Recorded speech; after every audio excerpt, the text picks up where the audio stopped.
வாழ்க வையகம், வாழ்க வையகம், வாழ்க வளமுடன். குரு வாழ்க, குருவே துணை. சிந்தனையை, உடல் நலத்தை சீர் அமைத்து உய்வித்த குருவே வாழ்க. வாழ்க வளமுடன், வாழ்க வளமுடன், வாழ்க வையகம்.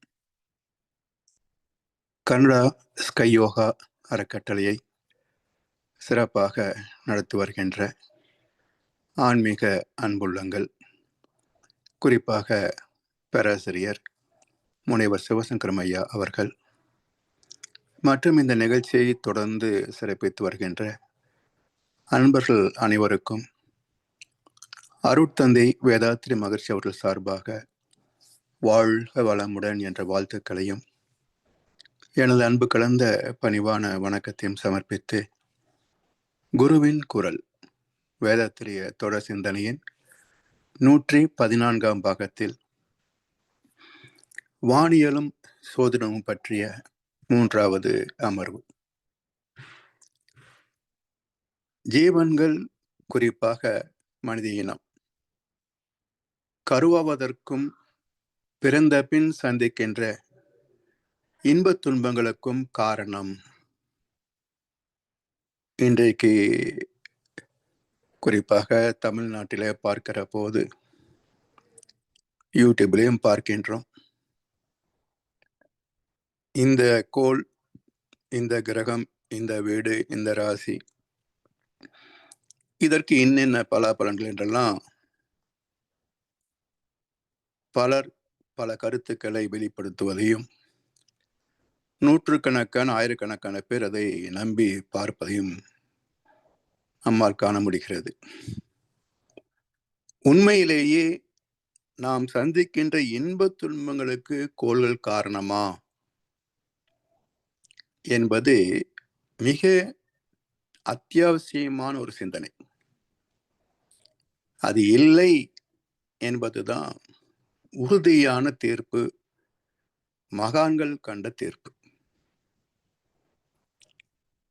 நாம் சந்திக்கின்ற சுக துக்கங்களுக்கான காரணங்கள் தீதும் நன்றும் பிறர் தரவாரா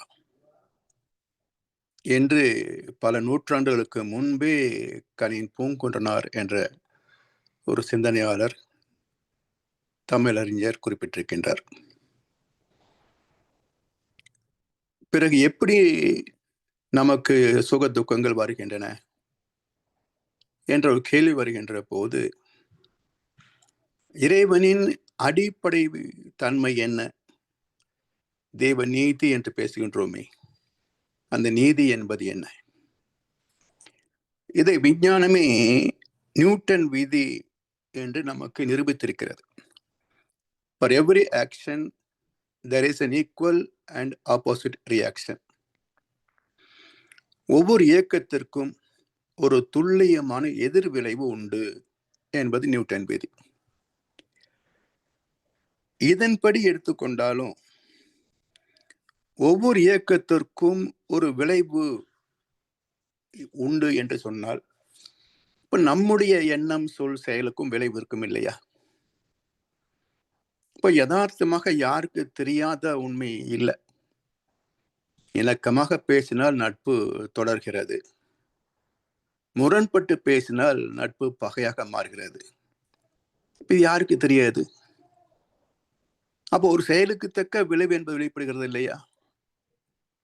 இதே போல நம்முடைய செயல்பாடுகள், பேசிய பேச்சு மட்டுமல்ல, மற்ற செயல்பாடுகள், அவற்றுக்கும் ஒரு விலை உண்டு அல்லவா? அதைத்தான் தெய்வ நீதி என்று சொல்கின்றோம். தெய்வத்தை அறிந்தவர்கள் தெய்வ நீதி என்று வகுத்ததற்கு காரணம், அதனோடு இணைந்து வாழ்வதுதான் தர்மம் சார்ந்த வாழ்க்கை, அறம் சார்ந்த வாழ்க்கை, ஒழுக்கம் சார்ந்த வாழ்க்கை என்றெல்லாம் நமக்கு சிறப்பித்து அறிவுரை சொல்லியிருக்கிறார்கள். அப்ப இறைநீதிக்கு இணங்கி வாழ்கின்ற போது நமக்கு துன்பத்தின் சாயல் கூட இருக்காது என்பது வாழ்ந்து கண்ட மகான்களுடைய அனுபவம். அதனால் கோள்கள் என்ன செய்கின்றன? நம்முடைய வினை பதிவுகளை தூண்டிவிடக்கூடிய ஒரு வேலை மட்டும்தான் கோள்கள் செய்கின்றன. இப்ப மண்ணுக்குள்ள எந்த விதையை போட்டாலும் அதை மலரச் செய்து வெளிப்படுத்துவது மண்ணின் இயல்பு. நீங்க முற்செடிக்கு விதை போட்டா முற்பயிரைத்தான் தரும். நெற்பயிருக்கு விதையிட்டா நெற்பயிரைத்தானே தரும். இது மண்ணின் குற்றமா, விதைத்தவன் குற்றமா? அப்ப இதுக்கெல்லாம் நமக்கு தெளிவான பதில் தெரிகிறது. ஆனால் நாம் செய்த செயலை மட்டும் ஏன் ஏற்றுக்கொள்ள மறுக்கிறோம் என்றால், அங்கேயும் ஒரு ரகசியம் இருக்கு. எப்போது செய்த செயலுக்கு எப்போது விளைவு என்பது நமக்கு தெரியதில்லை. நாம் போடுகின்ற கணக்கு எல்லாம் இந்த பிறவை வைத்துக் கொண்டு மட்டும்தான் கணக்கு போடுகிறோம்.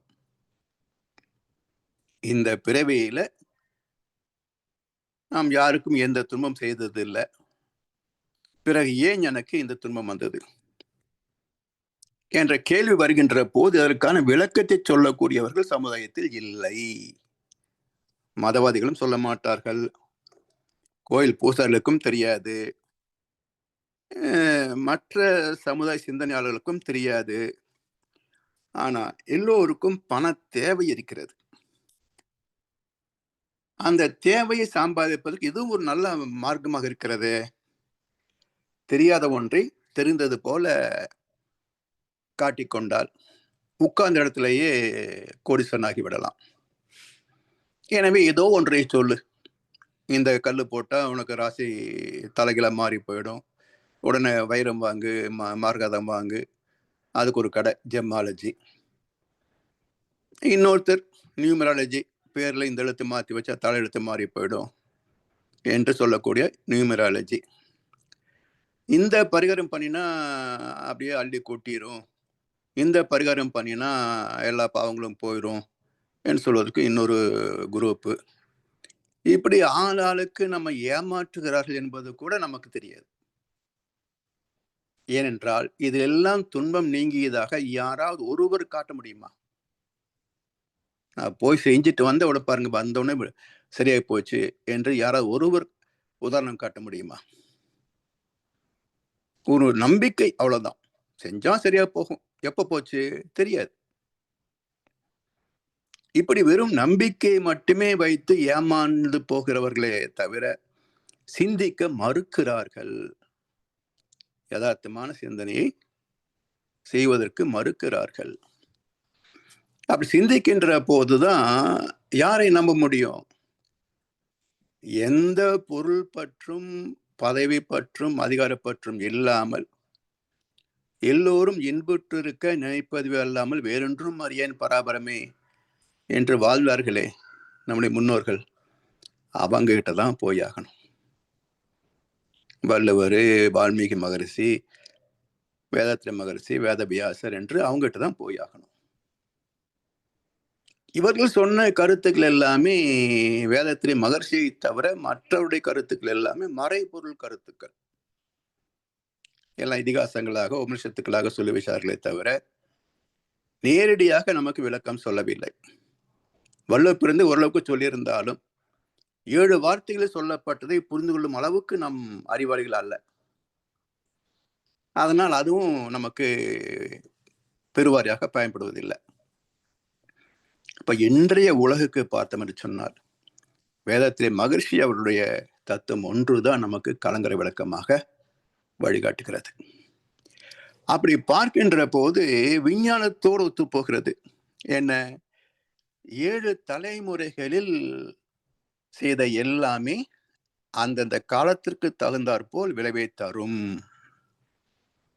நலத்தின் கண் நாரின்மை தோன்றின் அவனை குலத்தின் கண் ஐயப்படும் என்கிறார் வள்ளுவர் பெருந்தகை. அது என்ன நலத்தின் கண் நாரின்மை தோன்றின்? நலம் தெரியுது, சுகமான வாழ்க்கை. அப்ப இயற்கை நமக்கு தந்த வாழ்க்கை என்ன? இன்பமே இயற்கையிலே எங்கும் எதிலும் எப்போதும் நிறைந்துள்ளது அனுபவத்திற்கு.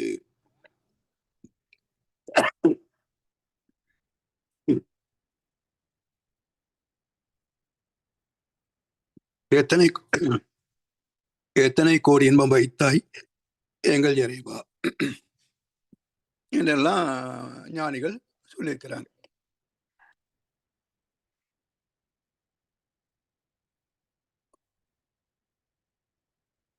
அப்போ இயற்கை நீதியே இன்பம் தான். இப்போ வள்ளுவர் அதே சொல்றார், இயற்கை இன்பத்தை தான் தந்திருக்கிறது. அந்த இன்பங்களிலே குறைபடுகிறது என்றால் நலத்தென்க நாரின்மை தோன்றின். குறைபடுவது காரணம் என்ன? அவனை குலத்தின்கண் ஐயப்படும். இவன் மட்டுமே காரணம் அல்ல, இவனுடைய பரம்பரையே காரணம் என்று தீர்ப்பளித்தார் வள்ளுவர். அப்ப இன்றைக்கு நாம் சந்திக்கின்ற ஒவ்வொரு சுக துக்க அனுபவங்களுக்கும் நாம் மட்டும் காரணம் அல்ல. நம்முடைய பங்கு 1/7 ஒரு பங்கு தான்.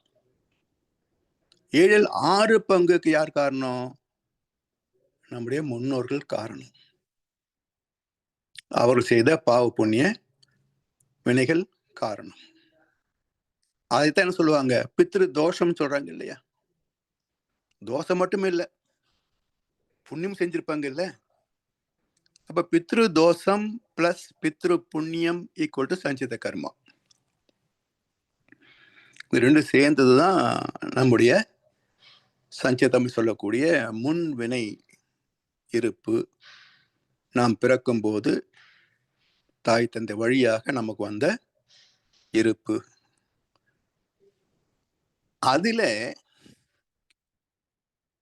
சுகம் வருகின்ற போது நம்ம கவலைப்படுறது இல்லை. ஐயோ எனக்கு இவ்வளவு நன்மை வந்துருச்சே, நான் என்ன பண்ணுவேன்னு யாராவது புலம்புறாங்களா?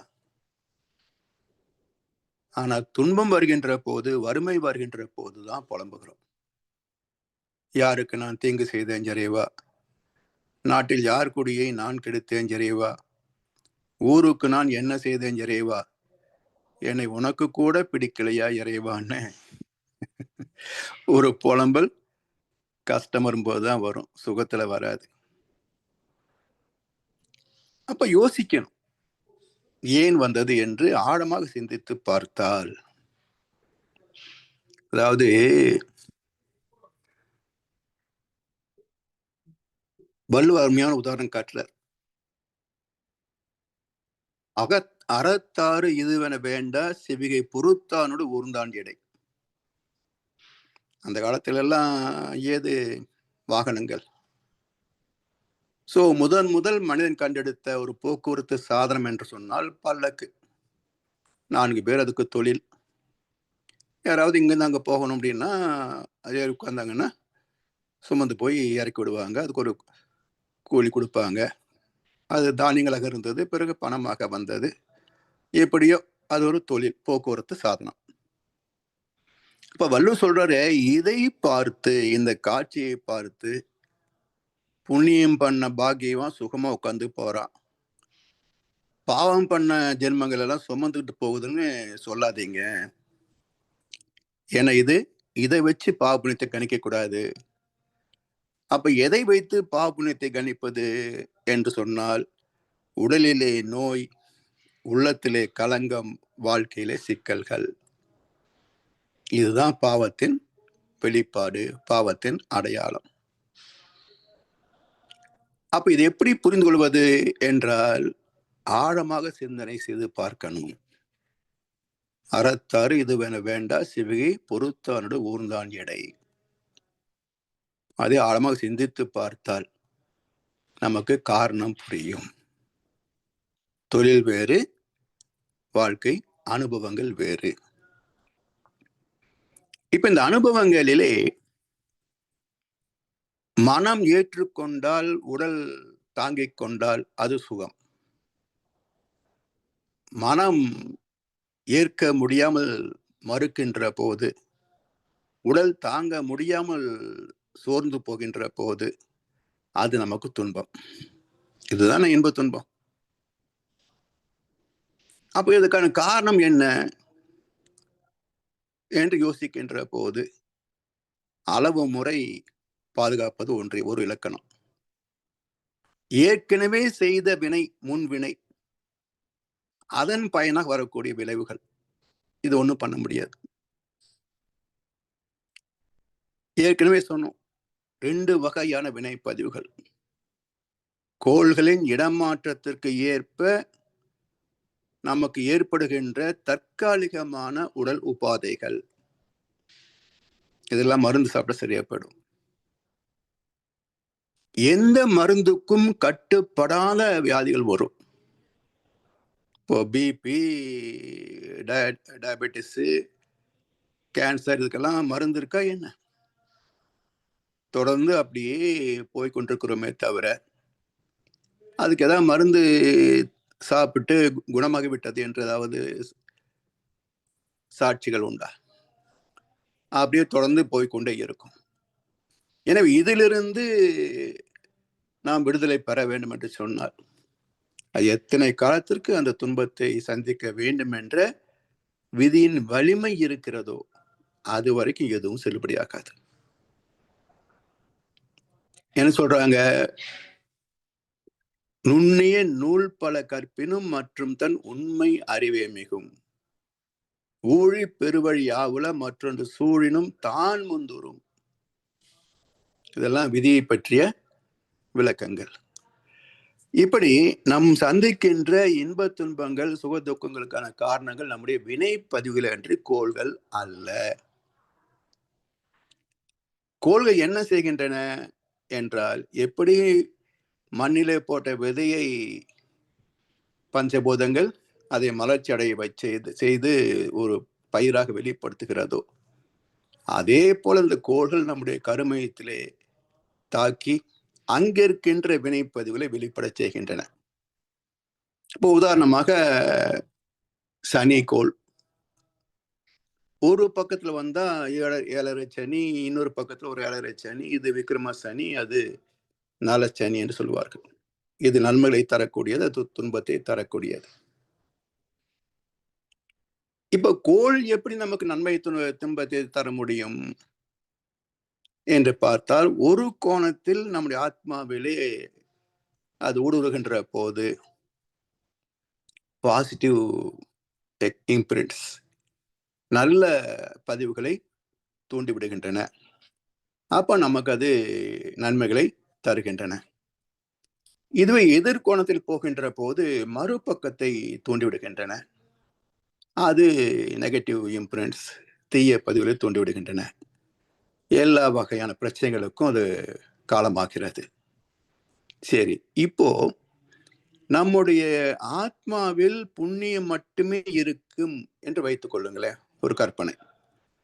நம்முடைய ஆத்மாவிலே புண்ணியம் மட்டுமே நிறைந்திருக்கிறது, பாவத்தின் சுவடை இல்லை என்று வைத்துக் கொண்டால், சனி இந்த பக்கத்தில் இருந்தாலும் சரி, எதிர்பக்கத்தில் இருந்தாலும் சரி, அது வெளியே அனுப்புகின்ற விளைவுகள் புண்ணியத்தை தாங்க தர முடியும் அல்லவா? அப்ப துன்பம் எப்படி வர முடியும்? அப்ப சனி கிரகம் செய்வதெல்லாம் என்ன இருந்தோ அதை வெளியே போடுது. சட்டியில உள்ளது அகப்பையில, புத்தியில் உள்ளது வார்த்தையில என்று நமக்குள் இருக்கின்ற பதிவுகளைத்தான் வெளிப்படுத்துகின்றனவே தவிர அது ஒன்றையும் சுமந்து வர முடியாது. எந்த கோளும் எந்த சுகத்தையோ எந்த துக்கத்தையோ சுமந்து வந்து நமக்கு தர முடியாது. ஏனென்றால் எனக்கு ஒரு சனி கிரகம், உங்களுக்கு ஒரு சனி கிரகம் என்று 820 கோடி சனி கிரகம் இல்லை. ஒரே சனி கிரகம் தான் இருக்கு. 820 கோடி மக்களுக்கும் ஒரே 7 நாட்டு சனிதான். அப்ப எப்படி பல பேருக்கு நன்மையாக இருக்கிற போது சிலருக்கு மட்டும் இப்படி துன்பமாக வரும்? ஸோ சிந்தித்து பார்த்தால் தெளிவு கிடைக்கும். புரியாத விஷயம் எதுவுமே கிடையாதுங்க. எல்லாம் எளிதில் புரியக்கூடிய விஷயம்தான். கொஞ்சம் அறிவை திருப்பி ஒரு முறைக்கு 4 முறை கேட்டு சிந்தித்தால் போதும், எளிதில் புரிந்து கொள்ளலாம். அப்படி வருகின்ற போது ஏற்கனவே செய்து முடித்தவற்றை மாற்ற முடியாது. அது அந்தந்த மெச்சூரிட்டி டைமுக்கு தான் வெளியே வரும். போன வகுப்புல பார்த்தோம். அப்படி வருகின்ற போது அது ஏதோ ஒரு வகையிலே அதை சரி செய்து கொள்ள முடியும் அல்லது தனித்துக் கொள்ள முடியும் என்று சொன்னால், மருந்தின் மூலமாகவோ மற்ற உதவி மூலமாகவோ பணத்தின் மூலமாக எப்படியோ சமாளிக்க முடியும் என்று சொன்னால் அதை சரி செய்து கொள்ளலாம். அப்படி இல்லை எந்த வகையில் நமக்கு எந்த விதமான உதவியும் கிடைக்காது. இதுதான் நோய் வந்தா யார் தான் செலவு பண்ணாலும் மருந்து சாப்பிட்டாலும் வலி நாம தான் தாங்கி ஆகணும். அதை யாரும் தாங்க முடியாது இல்லையா? இது போல் அனுபவத்தே தேர வேண்டியது. எந்த காலத்துக்கு உண்டோ அது வரைக்கும் தாங்கிக் கொள்ள வேண்டியது. இதை ஏற்றுக்கொள்ளக்கூடிய மனப்பக்குவம் எங்கே கிடைக்கும், எப்படி கிடைக்கும் என்றால், தவத்தின் மூலமாக கிடைக்கும். Meditation makes the mind receptive to reality. யதார்த்த வாழ்க்கையை ஏற்றுக்கொள்ளக்கூடிய மனப்பக்குவத்தை கொடுப்பது தவம். எனவே ஆன்மீகத்தில் நாம் நாட்டம் கொள்கின்ற போது, அனுபவங்கள் பெறுகின்ற போது, தேர்ச்சி பெறுகின்ற போது, வளர்கின்ற போது, இது போன்ற தீமைகள் வருகின்ற போதும் பொறுமையோடு சகித்துக் கொள்ளக்கூடிய மன உறுதி இருக்கும், மனப்பக்குவம் இருக்கும். அடுத்து என்ன செய்வது? உற்ற நோய் நோன்றல். அடுத்தது என்ன என்றால், உயிருக்கு உருகன் செய்யாமை. தன் உயிருக்கோ பிற உயிருக்கோ, இப்போதைக்கோ எப்போதைக்கும், உடலுக்கும் மனதுக்கும் துன்பம் தராத எண்ணம், சொல், செயல். 2 தான் வாழ்க்கை. கஷ்டம் வரும்போது அதை தாங்கிக் கொள்வதும், எந்த சூழ்நிலையிலும் யாருக்கும் துன்பம் தராமல் இருப்பதும். இதே ஒரே இலக்கணம் தான் வாழ்க்கைக்கு. இது தெரியாமல் வாழ்ந்த காரணம் தான் நமக்கு இப்போ வந்த சிக்கல் எல்லாமே. இப்போ இன்றைக்கும் பாருங்க, வாய்ப்பு இருக்கு, அதிகாரம் இருக்கு, பதவி இருக்குன்ற திமிருல யாரை என்ன பாவத்தை வேணும் செய்யலாம் என்று செய்யறாங்க. கட்டம் மாறுச்சுன்னு வச்சுக்கோங்க. அப்போ இன்றைக்கு காலில் விழுகிறவன் எல்லாம் குடுமி பிடிச்சிருவான். காலம் மாறும், காட்சிகள் மாறும். ஆனா என்றைக்கும் நாம தான் ராஜா நினைக்க கூடாது. இன்றைக்கு ஒரு நல்ல வினை பஞ்சு இருக்கு. இந்த வாய்ப்பை நாம் புண்ணியமாக மாற்றணும். எந்த ஒரு நன்மை வந்த போதும் இது புண்ணியத்தின் பலன்தான் என்றாலும் அந்த புண்ணியத்தை இழந்து விடக்கூடாது. மீண்டும் அதை புண்ணியமாக மாற்றணும். என்ன செய்வது? அற்றார் அழி பசி தீர்த்தல், அஃது ஒருவன் பெற்றான் பொருள்வை புழி. வாழ்கின்ற மக்களுக்கு, மற்ற ஜீவராசிகளுக்கு நம்மால் எந்த வகையில் உதவி செய்ய முடியும் என்று செய்கின்ற போது, நம்மிடத்தில் இப்போது கிடைத்த வசதியும் பணமும் அதிகாரமும் மற்றொரு நன்மை செய்வதன் மூலமாக அது புண்ணியமாக மாறும். அந்த புண்ணியம் நம்முடைய சந்ததிக்கு பாதுகாப்பாக இருக்கும். எப்படி முன்வினை நமக்கு சுக துக்கத்தை தருகிறதோ, அதே போல நம் வினை அடுத்து வரக்கூடிய சந்ததிக்கு சுக துக்கத்தை தரும் இல்லையா? இப்ப யாருக்காவது நம்முடைய சந்ததி எப்படி இருந்தாலும் பரவாயில்லை நினைக்கிறோமா? திருடன், கொலைகாரன் கூட தன் குழந்தைகள் நல்லா இருக்கணும்னு தான் ஆசைப்படுறாங்க. எந்த ஒரு தாய் தந்தையும் குழந்தைகள் கெட்டு போவதையோ, துன்பம் சந்திப்பதையோ விரும்பமாது இல்லை. இது உலக நியதி, உயிரின் நியதி. அப்ப வெறுமனே ஆசை மட்டும் போதுமா? குழந்தைங்க நல்லா இருக்கணும், நல்லா இருக்கணும் நினைச்சா மட்டும் போதுமா? அதுக்கான புண்ணியத்தை செய்தால் தானே நல்லா இருப்பாங்க. எனவே நாளை பொழுதை இறைவனுக்கு அளித்து நடக்கும் வாழ்வில் அமைதியை தேடு. உனக்கும் கீழே உள்ளவர் கோடி, நினைத்து பார்த்து நிம்மதி நாடு. பணக்காரன் ஆகணும், பதவியில உயர்ந்து போகணும்ன்ற ஆசை தானே எல்லா பாவத்துக்கும் அடிப்படை. யோசிச்சு பாருங்க. மற்றவிட நம்ம மேல போக நினைக்கிறவன் தானே குறுக்குழியில போறான். புண்ணியம் இருக்குன்னா அது தானே வந்து சேரும். நம்ம ஒன்னும் தேடி போக வேண்டிய அவசியமே கிடையாது. அதுக்கு தகுந்த சூழ்நிலைகள் எல்லாமே தானே வந்து அமையும். நமக்கு அந்த உச்சத்தை தொடுவோம். அப்படி இல்லாமல் நாம விரும்புகின்ற போது குறுக்கு வழியை தான் போயாகும். இப்ப குறுக்கு வழியில போனா அதுக்குரிய விளைவு வரத்தானே செய்யும். ஆசையை முன்னே வைத்து தர்மத்தை பின்னே வைத்தால் விளைவுகள் மோசமா தான் இருக்கும். துணிந்த பின் எண்ணுவோம் என்று இழுக்கு என்றார் வள்ளுவர் பிறந்தகை. எனவே இந்த ஆசையை நாம் சீரமைத்து விட்டாலே பாவங்கள் பிறக்காது. அதே போல நோய்கள்.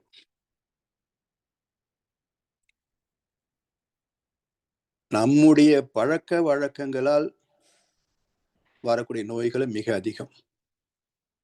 உணவு, உழைப்பு, உறக்கம், தாம்பத்தியம், எண்ணம் 5ம் இயற்கை விதிப்படி 100க்கு 100 உள்ள மனிதன் யாரும் கிடையாது.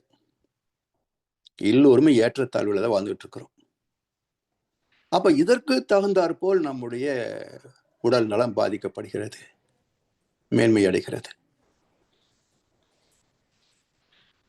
அறம் சார்ந்த வாழ்க்கை, ஒரு சிஸ்டமேட்டிக் லைஃப். காலை 5 மணிக்கு எழுந்திருக்கிறோமா, உடற்பயிற்சி, காயிருப்போம், தவம் எல்லாம் செய்யறோம். கடமைகளை முறையாக சரியாக நம்முடைய திறமைக்கு ஏற்ப செய்யறோம்.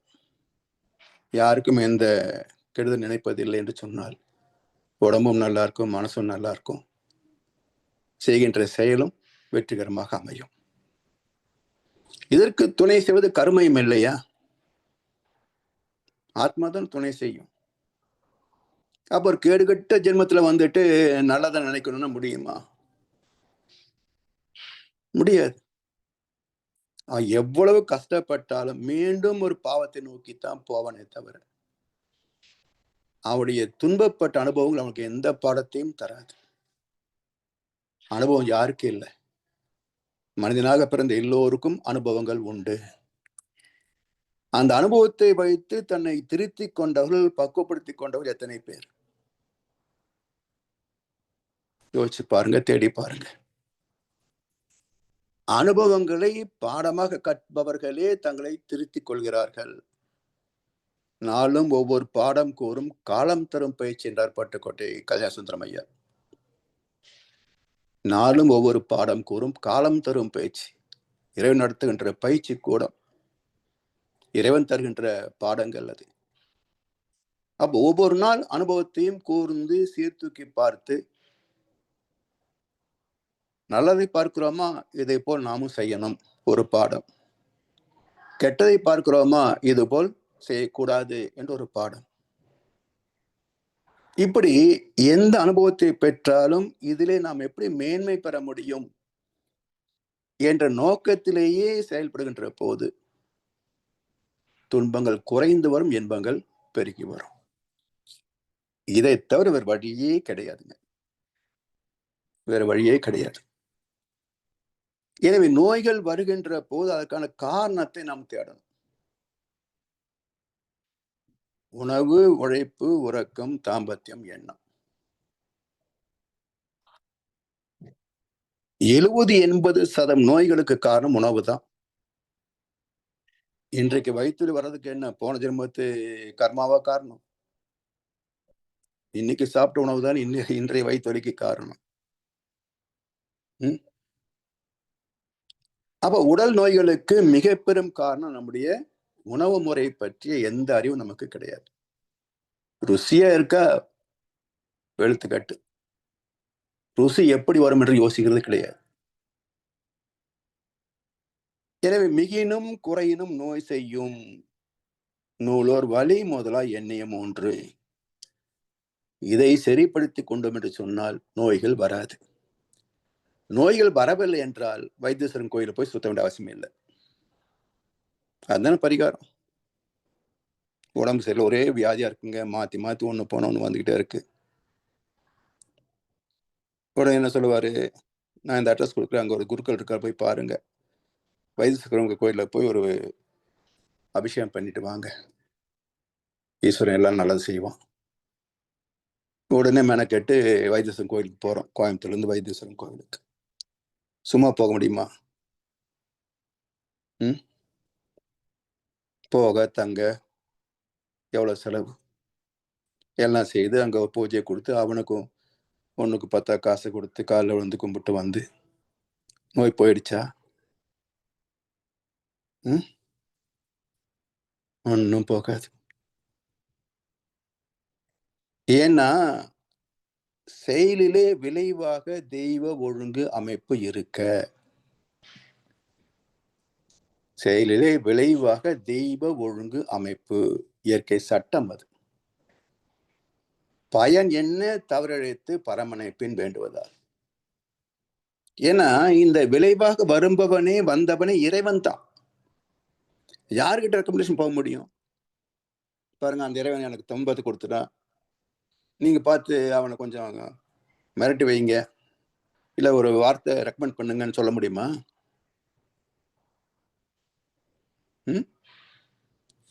ஒரே இறைவன் தான் தீர்ப்பு எழுதுவதற்கு.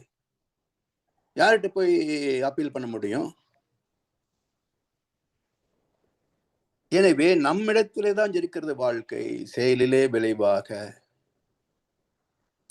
அப்ப இந்த 4 கோட்பாடுகள், உணவு, உழைப்பு, உறக்கம், சாமர்த்தியம், இந்த செயல்பாடுகள் முறைப்படுத்திக் கொண்டால் உடல் நோய்களுக்கான வாய்ப்புகள் பெரும் பகுதி குறைந்து போகும். பிறகு கர்ம வினை வரும். அது எத்தனை வியாதி வந்துடும் சொல்லுங்க பார்ப்போம். கர்ம வினையினால் ஒரு மனிதனுக்கு எத்தனை வியாதிகள் வந்திருக்கு சொல்லுங்க. என்னுடைய 73 வயது அனுபவத்துல ஒரே ஒரு பிரச்சனையை சந்திச்சிருக்கு. 10 வருஷம் அவசரப்பட்டிருக்கேன் அதுல. அப்ப எத்தனை வியாதி கண்ம வியாதி வர முடியுதுங்க? 1 தான் வந்துச்சு எனக்கு. எனவே பெரும்பான்மை சிக்கல் எல்லாமே நம்முடைய உணவு, உழைப்பு, உறக்கம், தாம்பத்தியம். இதுல ஏன் அளவு முறை மீறுகின்றோம்? ஆசை ஆசை ஆசை.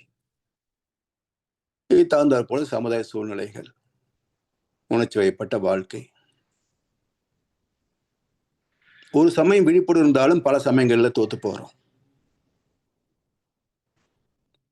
அப்ப அதுக்கு ஆட்படுகின்ற மனசு, அது அந்த மாதிரி விளைவுகள். எனவே இயற்கை ஏற்கனவே சொன்னது போல கோள்களின் சஞ்சாரத்தால் ஏற்படக்கூடிய டெம்பரரி டிசார்டர், தற்காலிகமான உடல் உபாதைகள். சாமி சொல்லுவாங்க, அதுக்குத்தான் இறைவனே தன் குற்றத்தை பொறுப்பெடுத்துக் கொண்டு நமக்கு ஒரு மாற்று வழியை தருகிறான். என்னுடைய இயக்க சீர்மையினால உனக்கு இந்த பாதிப்புகள் வரும், இதை நீக்கிக் கொள்வதற்கு நான் இந்த வசதிகளை தந்திருக்கின்றேன். மூலம், ஈகை, மூலிகை, வைத்தியம், சித்தா, ஆயுர்வேதிக். இந்த மருந்துகள் நமக்கு பக்க விளைவு இல்லாம அந்த தற்காலிகமான உபாதைகளை, நோய்களை குணப்படுத்தி கொடுத்துவிடும். வேற என்ன பிரச்சனை?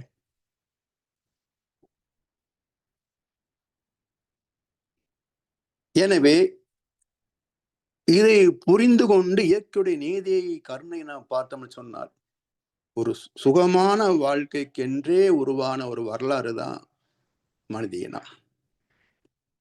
எல்லாம் வல்லவனாகவும் எல்லாமே உள்ளவனாகவும் பரிணமித்தவன் மனிதன் என்றார் மகரிஷி அவர்கள்.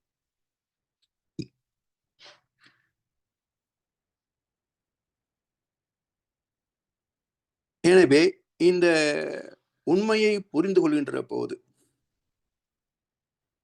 இயற்கை எல்லாவற்றையும் நமக்கு கொடுத்திருக்குங்க. Human resources and natural resources. என்ன கொடுக்கல இயற்கை?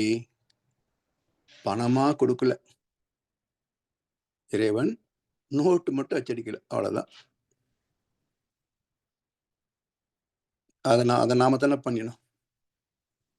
அப்ப நாமே நோட்டு அச்சடிச்சு வச்சுக்கிட்டு நாமே சேர்க்கறதுக்கு அதில் வழிவகை கண்டுபிடிச்சு அதை நாமளே பெருமையை உருவாக்கி கொண்டு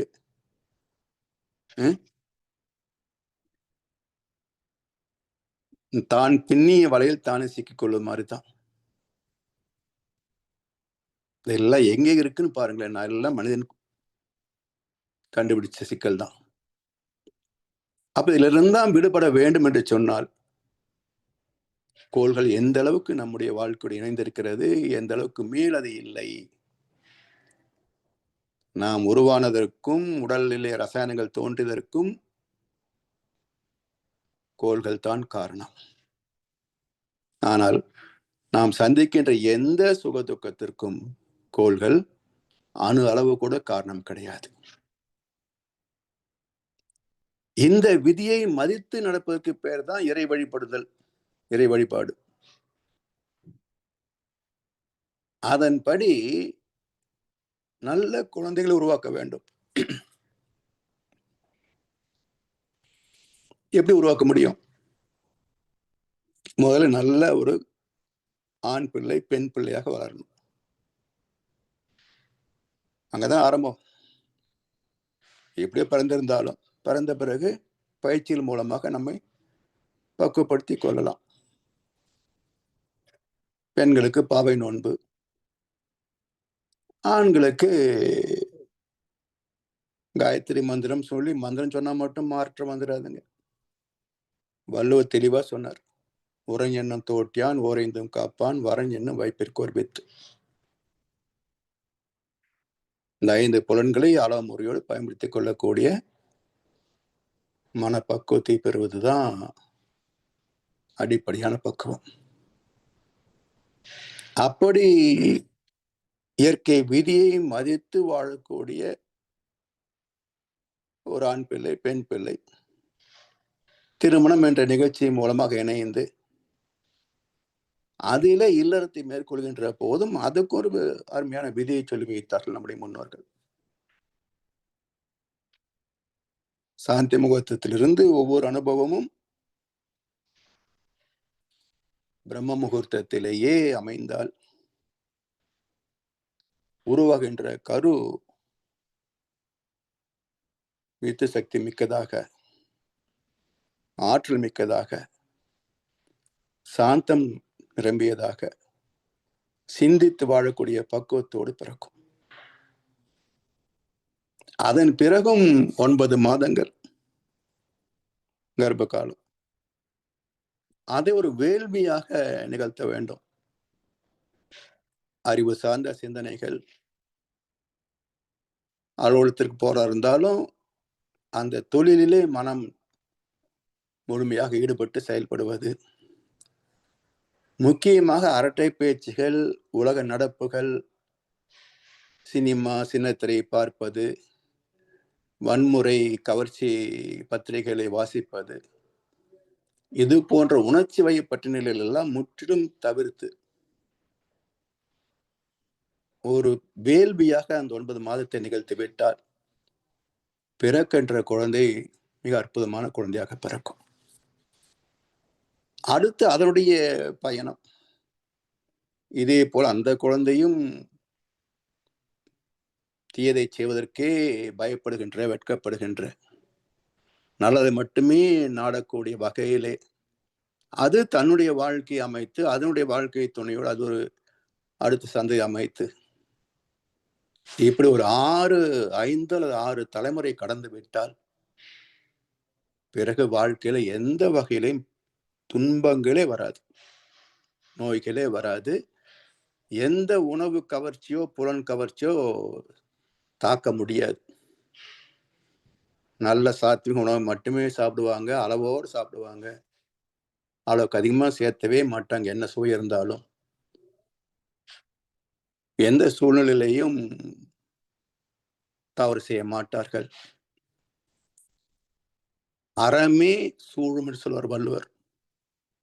மனத்துக்கண் மாசு இளன் ஆதல் அனைத்து அரண் ஆகுல நேர பிற. சமுதாயத்தின் எந்த பாதுகாப்பும் அவனுக்கு தேவையில்லை. அறமே அவனை சூழ்ந்து பாதுகாக்கும். எந்த தீய பழக்கங்களும் நண்பர்களும் சேர முடியாது. எந்த தீய எண்ணங்களும் உள்ள வர முடியாது. அப்படி ஒரு நல்ல சந்தை உருவாக்கக்கூடிய வாய்ப்பு அதையும் நம்முடைய முன்னோர்கள் வகுத்து தந்திருக்கின்றார்கள். பிரம்ம முகூர்த்த நேரம். அப்போ ஒரு ஆணும் பெண்ணும் பக்குவம் அடைந்து இல்லறம் கண்டு இல்லறத்திலே பிரம்ம முகூர்த்தத்திலே உறவு கொண்டு நல்ல சந்ததிகளை உருவாக்கி விட்டால் நம்முடைய தலைமுறை நல்லா இருக்கும். முதல்ல இதே போல ஒவ்வொருவரும் பின்பற்ற தொடங்கிவிட்டால் சமுதாயம் சிறப்பாக அமைந்து போகும். அப்ப எல்லோரும் தர்மத்தை முன்னே வைக்கின்ற பண்பாடு வருகின்ற போது அடுத்த பொருளுக்கு ஆசைப்படுவதில்லை என்ற மனப்பக்குவம் வந்துவிட்ட பிறகு எங்கே பாவம் செய்வாங்க? எப்படி துன்பம் வரும்? எனவே இந்த எஸ்கேபிசம், நான் யோகிய, நான் என்ன பண்றது, சனி என்ன ஆட்டி வைக்குது, என்ன மாதிரி உத்தம உலகத்திலே இல்லை, ராகு என்ன பிடிச்சி ஆட்டுன்னு ஆட்டுது. பட்டுக்கோட்டை அழகா சொல்லுவார், விதியை எண்ணி வீழ்ந்து கிடக்கும் வீணரெல்லாம் மாறணும். வேலை செய்தால் உயர்வோம் என்ற விபரம் மண்டையில் ஏறணும் என்பார். விதியை எண்ணி வீழ்ந்து கிடக்கு வீணரெல்லாம் மாறணும். வேலை செய்த உயர்வோம். உழைப்பு தானே உயர்வு, உழைப்பு தானே பொருளாதாரம், உழைப்பு தானே வாழ்க்கையின் அங்கம். அதை விட்டு தண்ணி அடிச்சுட்டு கவுந்து படுத்து கிடந்த தானே வந்துருமா நன்மைகள்? இங்க இலவசமா எதுவுமே கிடையாதுங்க. எல்லாம் உழைப்பு தான் ஆதாரம். உழைத்துத்தான் பெற்றாக வேண்டும். எனவே நல்லதொரு வாழ்க்கை முறையை கற்றுக்கொள்ள வேண்டும். இப்போ சுக்கிரனும் குருவும் உச்சத்தில் இருந்தார். அதிகாலை 3 மணி பிரம்ம முகூர்த்தத்தில் உறவு கொண்டால் சுக்கிரனுடைய அலைகள் எப்பவுமே நேரடியாக நமக்கு கிடைக்கும். குரு என்ற கோள்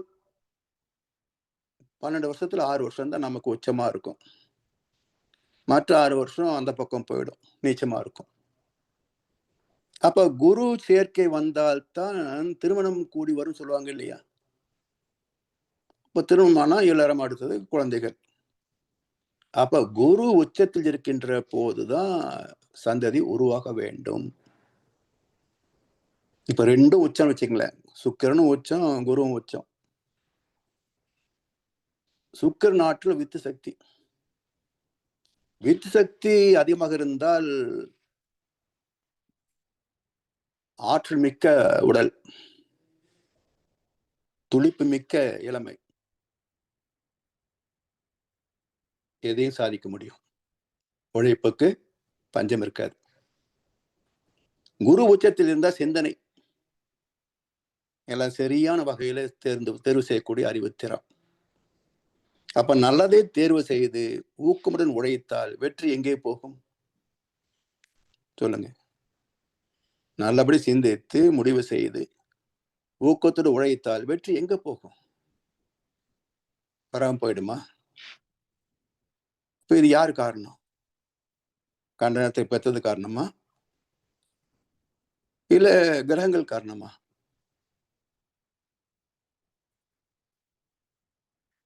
அதனால சுக்கிர திசையில் பிறந்தால் யோக ஜாதகம் சொல்லுவாங்க. காரணம் உயிர் சக்தி திணிவு அதிகமாக இருக்கும். அதனால் சுக்கிர திசை, குரு திசை நமக்கு பெருமைக்குரியது. அதுதான் இருக்கணும்னு சொல்லுவாங்க. இப்ப கோள்கள் உடல் மன வாழ்க்கை வளங்கள் ரீதியாக ஏற்படுத்தும் தாக்கத்தை அனுபவ ரீதியோடு ஆராய்ந்து கண்டுபிடித்து எழுதப்பட்டது ஜோதிட சாஸ்திரம். இதுல 2 வார்த்தை இருக்குங்க. சாதகம் என்ற ஒரு வார்த்தை உண்டு, சோதிடம் என்று இன்னொரு வார்த்தை உண்டு. எதுக்கு 2 வார்த்தை? 2 பேர் தான் சம்பந்தப்பட்டாங்க. ஒருத்தர் ஜாதகம் பார்ப்பவர்கள், இன்னொன்று சொல்பவர்கள். 2 பேர் தான் சம்பந்தப்பட்டிருக்கிறாங்க. அப்ப 2 பேருக்கும் இலக்கணத்தை வகுத்திருக்கிறது ஜோதிட சாஸ்திரங்கள். என்ன இலக்கணம்? சாதகம் சொல்வது ஜாதகம். ஜோதிடர்கள் நல்லதைத்தான் சொல்லணுமே தவிர துன்பத்தை சொல்லக்கூடாது. பார்த்து எச்சரிக்கையா இருந்துக்குங்க அப்படின்னு சொல்லாமே தவிர உனக்கு அடுத்த வாரம் இந்த கஷ்டம் வரப்போது சொல்லக்கூடாது. அவன் இன்னைக்கு இருந்து அதை புலம்ப ஆரம்பிச்சிருவான். அப்ப சாதகம் சொல்வது ஜாதகம். சரி, பார்க்கிறவங்க சோதிடம், சோதித்து பார்த்து மனதை திடப்படுத்திக் கொள்வது. கோள்கள் எங்க இருக்கு, எப்படி இருக்கு, ஓகே ரைட், இதுக்கு என்ன எஃபெக்ட் இருக்கும், இதுக்கு என்ன எஃபெக்ட் இருக்கும். அதாவது எஃபெக்ட்னா நம்முடைய வினைப்பதிவுகள் இதெல்லாம் வெளியப்படும். அப்ப அந்த நேரத்தில் நம்ம எப்படி எச்சரிக்கையாக இருக்க முடியும்? இன்னும் கொஞ்சம் உணவில ஒழுக்கம் முறை, உடற்பயிற்சி, பேச்சில் ஒரு எச்சரிக்கை, யார்கிட்டையும் வம்புக்கு போற மாதிரி திமிர் பேச்செல்லாம் கூடாது. கொஞ்சம் பணிவா நடந்துக்கணும், விட்டு கொடுத்து போகணும். இதெல்லாம் ஒரு நம்மை நாமே முன்னெச்சரிக்கைப்படுத்திக் கொள்வது. சோதித்து பார்த்து மனதை திடப்படுத்துவது சோதிடம். இப்படி 2 பேருக்கு இலக்கணம் சொல்லி வைத்தாங்க நம்முடைய ஞானிகள். அடுத்தது ஆண் மூலம் அரசாலும், பெண் மூலம் நிர்மூலம். இது ஏற்கனவே லேசா குறிப்பிட்டேன். இதற்கும் இந்த பழமொழிக்கும் ஜோதிட சாஸ்திரத்துக்கும் சம்பந்தமே கிடையாது. இது யாரோ ஒரு அரைவேக்காடு எடுத்து இடையே செருகி விட்டான். ஏன்னா மூலம் என்று ஒரு நட்சத்திரம் இருக்கு. அதனால இது ஜோதிடத்துக்கு தான் சொன்னாங்க. மூல நட்சத்திரத்துல ஆண் குழந்தை பிறந்தா அரசாலும், பெண் குழந்தை பிறந்துட்டா எல்லாம் நாசமா போகும், நிர்மூலம் அப்படின்னு சொல்லி வச்சு மூலத்தில் பிறந்த பொண்ணையே தள்ளி வச்சானுங்க. இப்ப விஞ்ஞானம் மறந்து போச்சு இல்ல, அறிவு மறந்துருச்சு இல்ல. அதனால இப்ப ஆண் குழந்தைகளுக்கும் பொண்ணு தரதில்லை. மூல நட்சத்திரமா பையன், பொண்ணு இல்லைங்கோ. அதான் அரசாலும் சொல்லிக்கானே, வேண்டாங்க. இப்போ ரெண்டும் கெட்டது. அப்ப மூலத்தில் பிறந்தவங்க யாரும் கல்யாணம் பண்ணிக்கலையா? யாரை கேட்டு பிறக்க முடியும் மூலத்திலையா எந்த நட்சத்திரம்னு சொல்லி? சரி, இந்த பழமொழிக்கு என்ன அர்த்தம்? ஆண் மூலம் அரசாலும், பெண் மூலம் நிர்மூலம். ஏற்கனவே சொன்னோம், ஆண்மை என்பது அறிவை குறிக்கும். பெண்மை என்பது அந்த அறிவின் ஆதிக்கத்திற்குள் இயங்குகின்ற உலகத்தை குறிக்கும், சக்தியை குறிக்கும். ஆண் மூலம் அரசாலும், சுத்தவெளியின் அறிவுதான் இந்த உலகத்தை ஆண்டு கொண்டிருக்கிறது. கோ நீ அம்மன், கோணியம்மன். கோ என்றால் அரசு, ஆட்சி, அதிகாரம், அறிவு. இந்த உலகத்தில் சக்தி தான் ஆண்டு கொண்டிருக்கிறது. சக்திக்குள்ள அறிவு சேர்ந்திருக்குல்ல, சிவசக்தி, அர்த்தநாரி. அப்ப உடல் ஆற்றலும் அறிவு திறமும் சேர்ந்தது தானே வாழ்க்கை.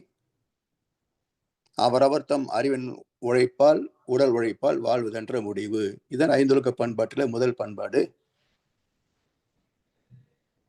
எனவே ஆண் மூலம் அரசாலம் என்றால் சுத்தவெளியின் அறிவுதான் எழுச்சி பெற்று சக்தியாகி, உலகமாகி, பஞ்சபூதங்களாகி, ஜீவன்களாகி, மனிதர்களாகி நானாகவும் வந்திருக்கிறது. அனைத்தையும் ஆண்டு கொண்டிருக்கிறது. ஆண் மூலம் அரசாலும்.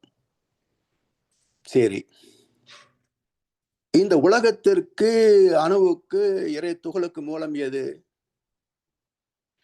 தனக்கு ஒரு மூலம் இல்லாத அந்த சிவம். பெண் மூலம் நிர்மூலம்.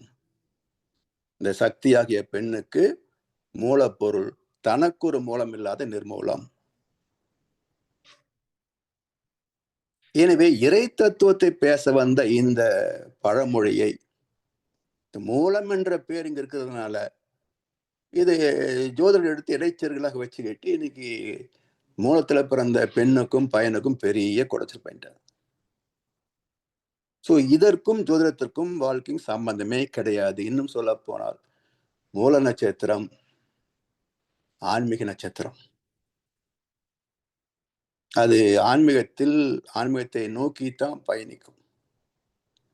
வினை பதிவுகள் இருந்ததுன்னா அதுக்கு தகுந்த மாதிரி கொஞ்சம் காலதாமதம் ஆகும். இனி மூலம் ஒரு அற்புதமான நல்ல நட்சத்திரம். ஆணாக இருந்தாலும் சரி, பெண்ணாக இருந்தாலும் சரி, தன் மூலத்தை தேடுகின்ற நட்சத்திரம், இறைவனை தேடுகின்ற நட்சத்திரம். அடுத்தது சர்ப்பதோஷம். சர்ப்பதோஷம்னு என்ன? நீங்க ஏதோ ஒரு காலத்துல பாம்பை கொண்டு இருப்பீங்க, அதுதான் தோஷம் என்று இன்றைக்கும் பேசுகின்ற பல பேர் இருக்கிறாங்க. பாம்பை கொண்டா தோஷமா? அப்படியே சீனாக்காரன் போல பெண்ணா இருக்குது. அவன் தானே பாம்பு நிறைய கொண்டு தின்னுட்டு இருக்கிறான். ஆனா உலகத்துல பாத்தீங்கன்னா சீனா தான், எல்லா பொருட்களும் மேட் இன் சைனா தான்.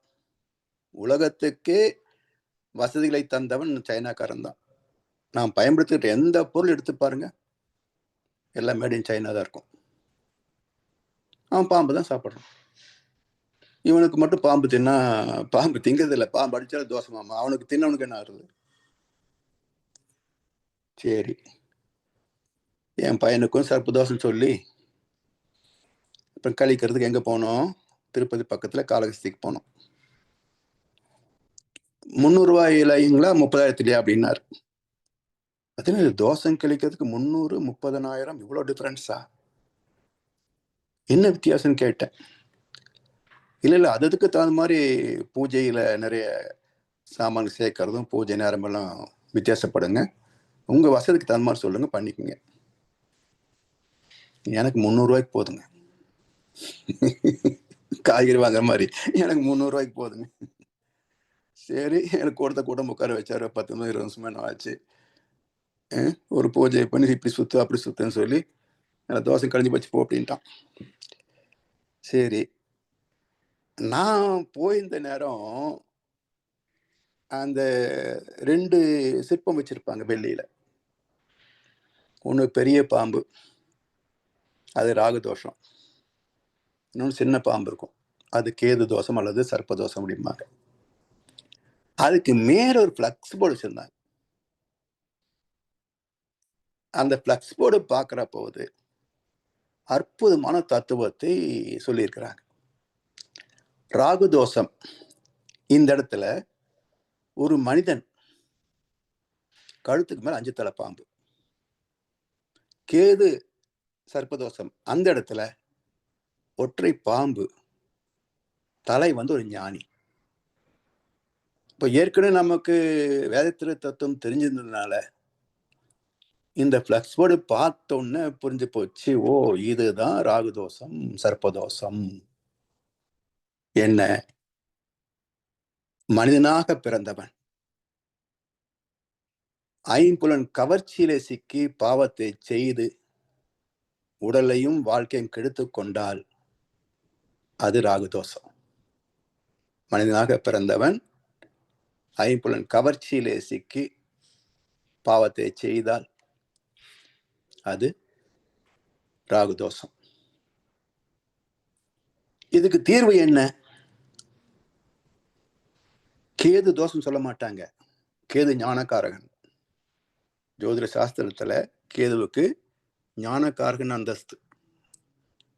அதனால அது என்ன சொல்றாங்க, சர்ப்பதோஷம் அப்படின்றாங்க. ஏன்னா ராகு இந்த பக்கம் இருந்தா நேர் ஆப்போசிட்ல கேது இருக்கும். இப்ப அது என்ன சொல்லுது? இந்த ராகு தோஷத்துக்கு தீர்வு சொல்லும். அது பாவத்துக்கு நேர் ஆப்போசிட் புண்ணியம் தானே, அதர்மத்துக்கு ஆப்போசிட் வேர்டு தர்மம் தானே. அப்ப இந்த ராகுக்கு நேர் ஆப்போசிட் யாருங்க? ஞானக்காரகன் கேது. அப்ப ஞானம் என்பது என்ன? ஒற்றை பாம்பு, ஞானியின் தலை. இந்த ஒற்றை பாம்பு எதை குறிக்கும்? செர்பன்ட் பவர், குண்டலினி சக்தியை குறிக்கும். அப்ப மூலாதாரத்தில் இருக்கின்ற குண்டலினி சக்தியை உச்சிக்கு ஏற்றி அறநெறியோடு வாழக்கூடிய அகத்தை பயிற்சிகளை செய்து நம்மை மாற்றி அமைத்துக் கொண்டால் ஞானம் பெறுகிறோம். ஞானம் பெற்ற பிறகு எந்த தோஷமும் ஒன்றும் பண்ண முடியாது. ஏன்னா ஞானம் பெறுவதற்கே ஆத்ம தூய்மை இருந்தா தான் முடியும். பாவிகள் ஆத்ம ஞானம் பெற முடியாது. பாவிகள் ஞானம் பெற முடியாது. புண்ணியவான்கள் தான் ஞானம் பெற முடியும். அப்ப ஞானம் பெற்ற பிறகு முற்றிலும் அவன் தெய்வத்தன்மை வாய்ந்தவனாகிறான். அப்ப வினை பதிவிலும் இல்லை, கொஞ்சம் கொஞ்சம் இருந்தாலும் அது பாதிப்பை ஏற்படுத்தாது என்று அங்க இதை கண்டுபிடித்த ஞானி அது அந்த குறிப்பு கொடுத்துட்டார். எங்கோ ஜோதிட சாஸ்திரம் புத்தகத்தில் இருக்கும் போல இது எவனுக்கும் புரியாத தைரியத்தில் அதை வச்சுட்டாங்க. நம்ம மாதிரி யாரோ வருவாங்க இல்ல. அதனால தோஷமெல்லாம் கழிச்சா போகாதுங்க. தேய்ச்சி எடுத்து தவம் பண்ணி பயிற்சி பண்ணி மனசை சுத்தப்படுத்தி பண்ணினாதான் ராகு தோஷம் போகுமே தவிர பாம்புக்கு பால் ஊற்றினாலும் போகாது, காலகஸ்தில 3 லட்சம் ரூபாயில பூஜை போட்டாலும் போகாது. எல்லாம் அங்கேயே தான் இருக்கும். இது சொன்னையுடைய நண்பர் தான். அவரும் மனவளக்கலையில வந்துட்டு அப்புறம் ஜோதிடரா தொழில் பார்க்குறார். அவருக்கு தொழில் அதுதான், விதி. அப்ப அவர்ட்ட நான் போனபோது அவர் தான் சொன்னார், காலகஸ்தி போயிட்டு வாங்கன்னு. இப்ப நான் கேட்டேன், சரி இப்போ வந்து தோஷம் இருக்கு, காலகஸ்தி போனா சரி அப்படின்னு சொல்றீங்கல்ல. நான் போயிட்டு வந்துட்டு மறுபடியும் ஒரு பிரிண்ட் அவுட் எடுத்தா, அதுல ராகு இடமா இருக்குமான்னு கேட்டேன். அப்படியெல்லாம் மாறாது. அப்புறம் தோஷம் கழிச்சிட்டோம்னு சொல்றீங்க. அதெல்லாம் நம்பிக்கை தான் அப்படின்னு ரகசியமா சொன்னார் அவரு. ஸோ இப்படி இந்த பூஜை, புனஸ்காரம், பரிகாரம், யாகம், தோஷம் எல்லாம் மனதுக்கு தரப்படுகின்ற ஒரு தற்காலிகமான நிம்மதி. அவ்வளவுதானே தவிர இது எந்த மாற்றத்தையும் தரவில்லை என்பது வரலாற்று உண்மை. சிந்தித்து பார்த்தால் ஏற்றுக்கொள்ளலாம். சிந்திக்கவில்லை என்றால் வாதாடலாம். ஆனா உண்மை மாறாது. சரி, இப்ப அடுத்தது என்ன? ராகதோஷம் பார்த்தோமா?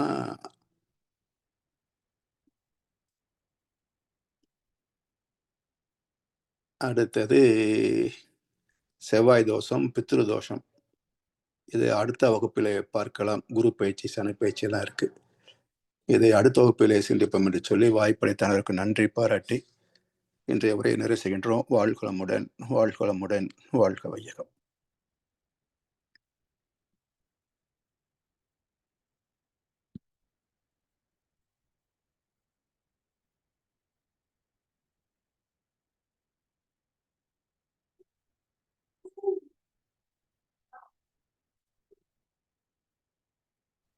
வாழ்குளமுடன். வாழ்க வளமுடன் ஐயா. அன்மியூட்லேயே விட்டுட்டேன். மிக்க நன்றிகள் ஐயா. மிகவும் ஆழமான கருத்து. வாழ்க வளமுடன். இன்று வானியலும் சோதிடமும் என்ற 3வது அமர்விலே மனித இனம் சந்திக்கும் இன்ப துன்ப காரணங்களுக்கெல்லாம் கோள்களின் நிலைதான் காரணம் என்ற வினாவையும் எழுப்பி அதற்கான விடையையும் அதிலேயே ஒரு செயல் விளைவு தத்துவம் மூலமாக கொடுத்தது போல இருந்தது. மிகவும் நல்ல ஒரு ஆழமான கருத்தையா. அதுக்கு நியூட்டனின் விதி, அப்புறம் தீதும் நன்றும் பிறர் தரவாரா என்ற கனியம் பூங்குன்றனாரினுடைய வரிகள், இன்னும் திருக்குறள் போன்ற பல உதாரணங்கள் மூலம் அழகாக விளக்கியிருந்தீர்கள். பாவங்களினுடைய அடையாளம், 5 அளவு முறை போன்ற விஷயங்களை எல்லாம் இங்கே கூறி வந்தீர்கள் விளக்கி. தொடர்ந்து ஆழமான கருத்து, நல்ல ஒரு சிந்தனை. இன்னும் இது சம்பந்தமான சில கேள்விகள் அல்லது கருத்துக்கள் அன்பர்கள் யாராவது கேட்க இருந்தால் ஐயாவிடம் கேட்டு தெளிவு பெற்றுக்கொள்ளலாம். வாழ்க வளமுடன். ஐயா வாழ்க வளமுடன். வாழ்க வளமுடன்மா. மொத்தத்துல சுருக்கமா புரிஞ்சுக்கிறதுனா, வேதாத்ரி மகரிஷியோட பயிற்சிகளை நல்ல உள்வாங்கி அகத்தாய்வு, அகத்தவம், மௌனம், காயகல்பம் எல்லாம் முறையா செஞ்சுட்டு வந்தா நம்மளே தெளிவு வரலாம். அதுக்கு ஒரு உதாரணம் நானே. வாழ்க வளமுடன் ஐயா. வாழ்க வளமுடன்மா. வாழ்க வளம்மா. வாழ்க வளமுடன். அடுத்து ஜனாரையா. ஐயா வாழ்க வளமுடன். வாழ்க வளமுடன் ஐயா. சிறப்பான சிந்தனை உரை, கன விஷயங்கள் விளங்கப்படுத்திருக்கிறீங்க. நான் இதுல என்ன எனக்கு கேள்வி வருதுன்னு சொல்லி சொன்னா, இந்த ராகு தோஷம் கேது தோஷம் இல்ல, நாகதோஷம் சொல்லி சொல்றாங்க. அது வந்து நாகதோஷம் சொல்றாங்க. அந்த மூல நட்சத்திரத்தை பற்றி எல்லாம் சொன்னீங்க. அதனால நான் கேள்விப்பட்ட அனுபவத்தர்களோட சிந்தனையை வச்சு பார்க்கும்போது அதுல எல்லாம் ஏதோ ஒரு கொஞ்சம் உண்மை இருக்கிற மாதிரியா தெரியுது. அப்ப அதை எடுத்த வாக்கிலேயே அதெல்லாம் என்ன சொல்றது, மனதுக்குரியதானு சொல்லி போட்டு போறதுக்கு இல்லை எனக்கு படுகுது. ஏன்னு சொல்லி சொன்னா, ஒரு உதாரணத்துக்கு வந்து ஒரு குழந்தை பிறந்து அவருக்கு சாதகமே பார்த்ததில்லை. ம். ஒரு நேரம் வந்து 20, 25 வயசாயிக்கல கொஞ்சம் படிக்கிறதுல கொஞ்சம் கொஞ்சம் கவனம் இல்லாம இருக்கல. இப்ப ஒரு சாத்திரியை தந்துச்சு, சாத்திரம் கேட்கல. ம். அவர் வந்து சும்மா சும்மா சொல்லி ஒவ்வொன்றை சொல்லி கொண்டு வந்துட்டு சொன்னார், இந்த பிள்ளைக்கு நாதோஷம் இருக்குது ம். என்று சொல்லி. அப்ப அதுக்கு நாரோசம் இருக்குன்னு சொல்லி சொன்னா, அது ஏன் எப்படி எப்படி இருக்குது எப்படி உங்களுக்கு தெரியுமென்று சொல்லி சொன்னா, அந்த ம். கிரகங்களை வச்சதோ பார்த்துட்டு, இல்லையே இவருக்கு நாதோஷம் இருக்குது, அதாவது நடந்திருக்கணுமே, இவன் பிறப்பில கூட நடந்திருக்கலாமே என்று சொல்லிக்கல. ம். பின்னால போய் சிந்திச்சு பார்த்தா, அந்த பிள்ளை பிறந்த நேரம் வந்து ம். அந்த அம்பிளிகா கோட் வந்து தொப்புள் கொடி வந்து கழுத்தை சுத்தி இறுக்கி, ம். அந்த பிள்ளை வந்து உயிர் போற அந்த கொஞ்சம் லைஃப் இட் டேஞ்சர் வளமையா இங்க இந்த ஊர்ல வந்து ம். ம். டெலிவரி ரூமுக்குள்ளேயே ஹஸ்பண்டை விட்டுருவாங்க. ம். ம். ஹஸ்பண்டை அந்த டெலிவரி நேரம் ஹெல்ப் பண்றதுக்கு. ம். ஹஸ்பண்டை கூட விடாம எமர்ஜென்சின்னு அவங்க டக்காண்டு எமர்ஜென்சி ஓடி கொண்டு போய் அந்த பிள்ளை பிறந்தது சி செக்ஷன்ல வயிற்ற வெட்டி எடுத்தது. அது ம். இங்க பிக்கினி கட் அதெல்லாம் வச்சிருக்காங்க ஐயா, கீழே மாதிரி அந்த அடையாளமே தெரியாத மாதிரி பதிச்சப்படி சரி. எல்லாம் வெட்டி எடுத்துருவாங்க. ஆனா அந்த ம். நேரம் வந்து அந்த சந்தர்ப்பம் வந்து யோசிச்சு பார்க்கல, ஏதோ ஒரு ம். விதத்துல அந்த அந்த பாம்பு சுத்தினாண்டாவே அந்த சாத்திரத்துல குறிப்பிட்டது அதாத்தான் இருக்க வேணும். அதுக்கப்புறம் இன்னும் ஒன்று சொன்னது வந்து அந்த பிள்ளை வந்து இன்னும் ஒரு 4 வருஷத்துக்கு பிறகு ம். தானா உணர்ந்து படிக்க தொடங்கும், படிச்சு நல்லா வருவார் பின்னால என்று சொல்லி இருந்தது. அதுவும் ஓரளவுக்கு வாழ்க்கை இதுல வாழ்க்கைகள்ல கொஞ்சம் இதுவரைக்கும் சரியாத்தான் இருக்குது. அதெல்லாம் ம்ஹ்ம். எப்படி நடக்குதுன்னு சொல்லி ஒரு ஒரு கேள்வி வந்திருக்கு ஐயா மைண்ட்ல. நீங்க சொன்ன ம். சிந்தனை உரையோட இதை சேர்த்து கேட்கல. அது கோயின்சிடென்டா இல்லாட்டி அது உண்மை, அது இப்ப இந்த அனுபவ உண்மையோட இருக்கிறபடியா அது உண்மையா இருக்குமான்னு ஒரு கேள்வி. அதுதான் ஐயா. அதாவது ஜோதிடர்கள், புரோகிதர்கள் அப்படி எல்லாமே ஏதோ ஒரு வகையில மனதை பக்குவப்படுத்தக்கூடிய ஒரு பயிற்சியை செய்வாங்க. ஒண்ணா பூஜை புனஸ்காரங்கள், மந்திரங்கள், அல்லது சில பேர் வந்து இந்த ஏவல், இந்த குட்டிச்சாத்தான்னு சொல்றாங்களே, அது மாதிரி ஆமா. இணைப்பு வச்சிருப்பாங்க. இப்படி ஏதோ ஒரு வகையில இவங்க வந்து ஆன்மீகத்தோடு, ஆத்மாவோடு தொடர்புடையவர்கள். ஆஹா. இப்ப என்ன நடக்குதுன்னு பார்த்தீங்கன்னா, இப்ப யாருக்காக நீங்க ஜோதிடம் பார்த்தீங்கன்னா, பெரும்பாலும் தப்பு தப்பா தான் இருக்கும். ஆமா.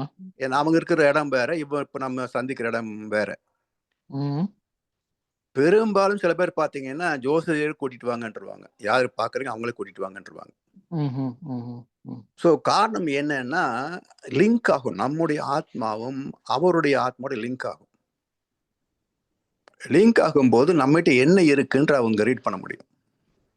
ஆஹா. இது இது வந்து வெளிப்படையா யாரும் பேச முடியாது. இப்படித்தான் சொல்ல முடியாது. இதுக்கு நிரூபணமும் கிடையாது. எப்படி அப்படின்றதுக்கு ஒரு உதாரணம் வேணும் அப்படின்னா, சித்தர்ல எல்லாம் பார்த்தீங்கன்னா, சித்த வைத்தியம், ஆயுர்வேத வைத்தியம் எல்லாம் கண்டுபிடிச்சாங்க இல்லையா? ஆமா. எப்படி கண்டுபிடிச்சிருப்பாங்க? லேபரேட்டரி கிடையாது. எப்படி ஆமா. கண்டுபிடிச்சிருப்பாங்க? ஒரு தாவரத்தினுடைய விதை என்ன பலனு, வேறு இந்த பலன், இந்த மாதிரி ப்ராசஸ் பண்ணா இந்த பலனு, இந்த மாதிரி ப்ராசஸ் பண்ணா இந்த நோய் குணமாகும். இதெல்லாம் எப்படி கண்டுபிடிச்சிருப்பாங்க? ஆமா. என்றால் ஜீவகாந்தத்தினுடைய மிகுதி. நம்முடைய ஜீவகாந்தம் அதிகமாக இருக்கிற போது இந்த ஜீவகாந்தத்தை அதனோட இணைப்பது. அப்ப அந்த தாவரம் தன்னுள் என்னெல்லாம் இருக்குதோ அதை வெளிப்படுத்தும். அப்ப நான் இந்த ஜீவகாந்தம் அங்க லிங்க் ஆகுது. ஸ்பை ஒற்றன் மாதிரி வேலை செய்யும். அப்ப இங்கெல்லாம் இருக்குதுன்னு சொல்ற போது இவங்க எல்லாம் அந்த சாஸ்திரம் எழுதி வைத்திய சாஸ்திரத்தை எழுதினாங்க சித்தர்கள் எல்லாம். ஆமா. ஸோ இது போல சொல்ல முடியாத ஒரு லிங்க் இருக்கு. எப்படி நம்ம வந்து டிவி ரிமோட் கண்ட்ரோல் யூஸ் பண்றோமோ அது மாதிரி ஆத்மாவோட ரிமோட் கண்ட்ரோல். ஸோ இதை ஜோதிடர்கள், இந்த பரிகாரம் பண்றவங்க, அப்புறம் இந்த பில்லி சூனியம் பண்றவங்க இவங்க எல்லாமே மந்திரம் மூலமாக சில ஏதோ ஒரு லிங்க்ல வந்து அல்லது பூஜை புனஸ்காரம் மூலமாக அல்லது தீர்க்க தரிசனத்தின் மூலமாக ஏதோ ஒரு வகையில் லிங்க் இருப்பாங்க. அந்த லிங்க் இல்லைன்னு அவங்களால வந்து ஜோதிட சாஸ்திரத்துக்கு வரமாட்டாங்க, வர முடியாது. அப்ப எனக்கு என்ன சந்தேகம் என்று சொன்னீங்க, நான் அவங்க இந்த நடந்த சம்பவங்களுமே அந்த பெற்றோருக்கு நினைவுல இருக்கே இல்ல. ஆனா அவர் வந்ததை பார்த்தது வந்து அது இந்த அந்த லிங்க்ல உள்ளே இருக்குல்ல, அந்த சாத்திரத்துல எப்படி எடுக்கப்பட்டதுன்றது குழந்தையுடைய லிங்க்ல இருக்குல்ல, அம்மாவுடைய உடம்புல லிங்க் இருக்குல்ல. ஆமா. ம். ஆனா அவர் வந்து இந்த குழந்தையோட சாதகத்தை பார்த்து அந்த கட்டங்களை பட்டியலை பார்த்து அதுல ராகு கேது இருக்கிற நிலையில இது பார்த்து தானே வந்து அவர் நாகதோஷம் இருக்குன்னு இது சொல்றார். வந்து சும்மா ஸ்கிரிப்ட் பார்க்கறது தான். நீங்க ஜோதிடம் பார்க்கறன்னு சொன்னா கிரகங்களால் அப்படின்றது வந்து அது ஏற்றி சொல்வது. இந்த கிரகத்துக்கு இந்த தன்மை அப்படின்றதுனால ஏற்றி சொல்வது. ஆனா அவங்க என்ன புரிஞ்சுக்கிட்டாங்க அப்படின்னா, இந்த இதுல இன்னின்ன தன்மைகள் இருக்குன்றத புரிஞ்சுக்கிட்டு தான் விளக்கம் சொல்லுவாங்க. ம். எல்லாரும் ஜோதிடம் ஆக முடியாதுங்கய்யா. ம்ஹும். இப்ப சில பேர் ஆர்வத்துக்கு ஜோதிடம் படிப்பாங்க. ஜோசியம் சொல்ல முடியுமா உங்களால? ஆமா. சொல் ஆனா சொல்ல சொன்னா நடக்குமா? ம். ஆனா அவங்க அந்த கட்டங்களை பார்த்து எங்க அந்த ராகு இது இருக்குன்ற பொசிஷனை பார்த்து தானே அதை சொல்றாங்க. அவங்க கணக்கு போடுறாங்க. அந்த கணக்கு வந்து அந்த கோளுடைய கணக்கு வச்சு இது இந்த ரேஸ் வந்து இந்த லிங்க்ல எப்போ ஜாயின் ஆகும் அப்படின்ற ஒரு கணக்கு வச்சிருப்பாங்க. ஜோதிடம் ஃபுல்லா கணக்கு தானே. ஆஹா. அதை வச்சு சொல்லுவாங்க. ம்.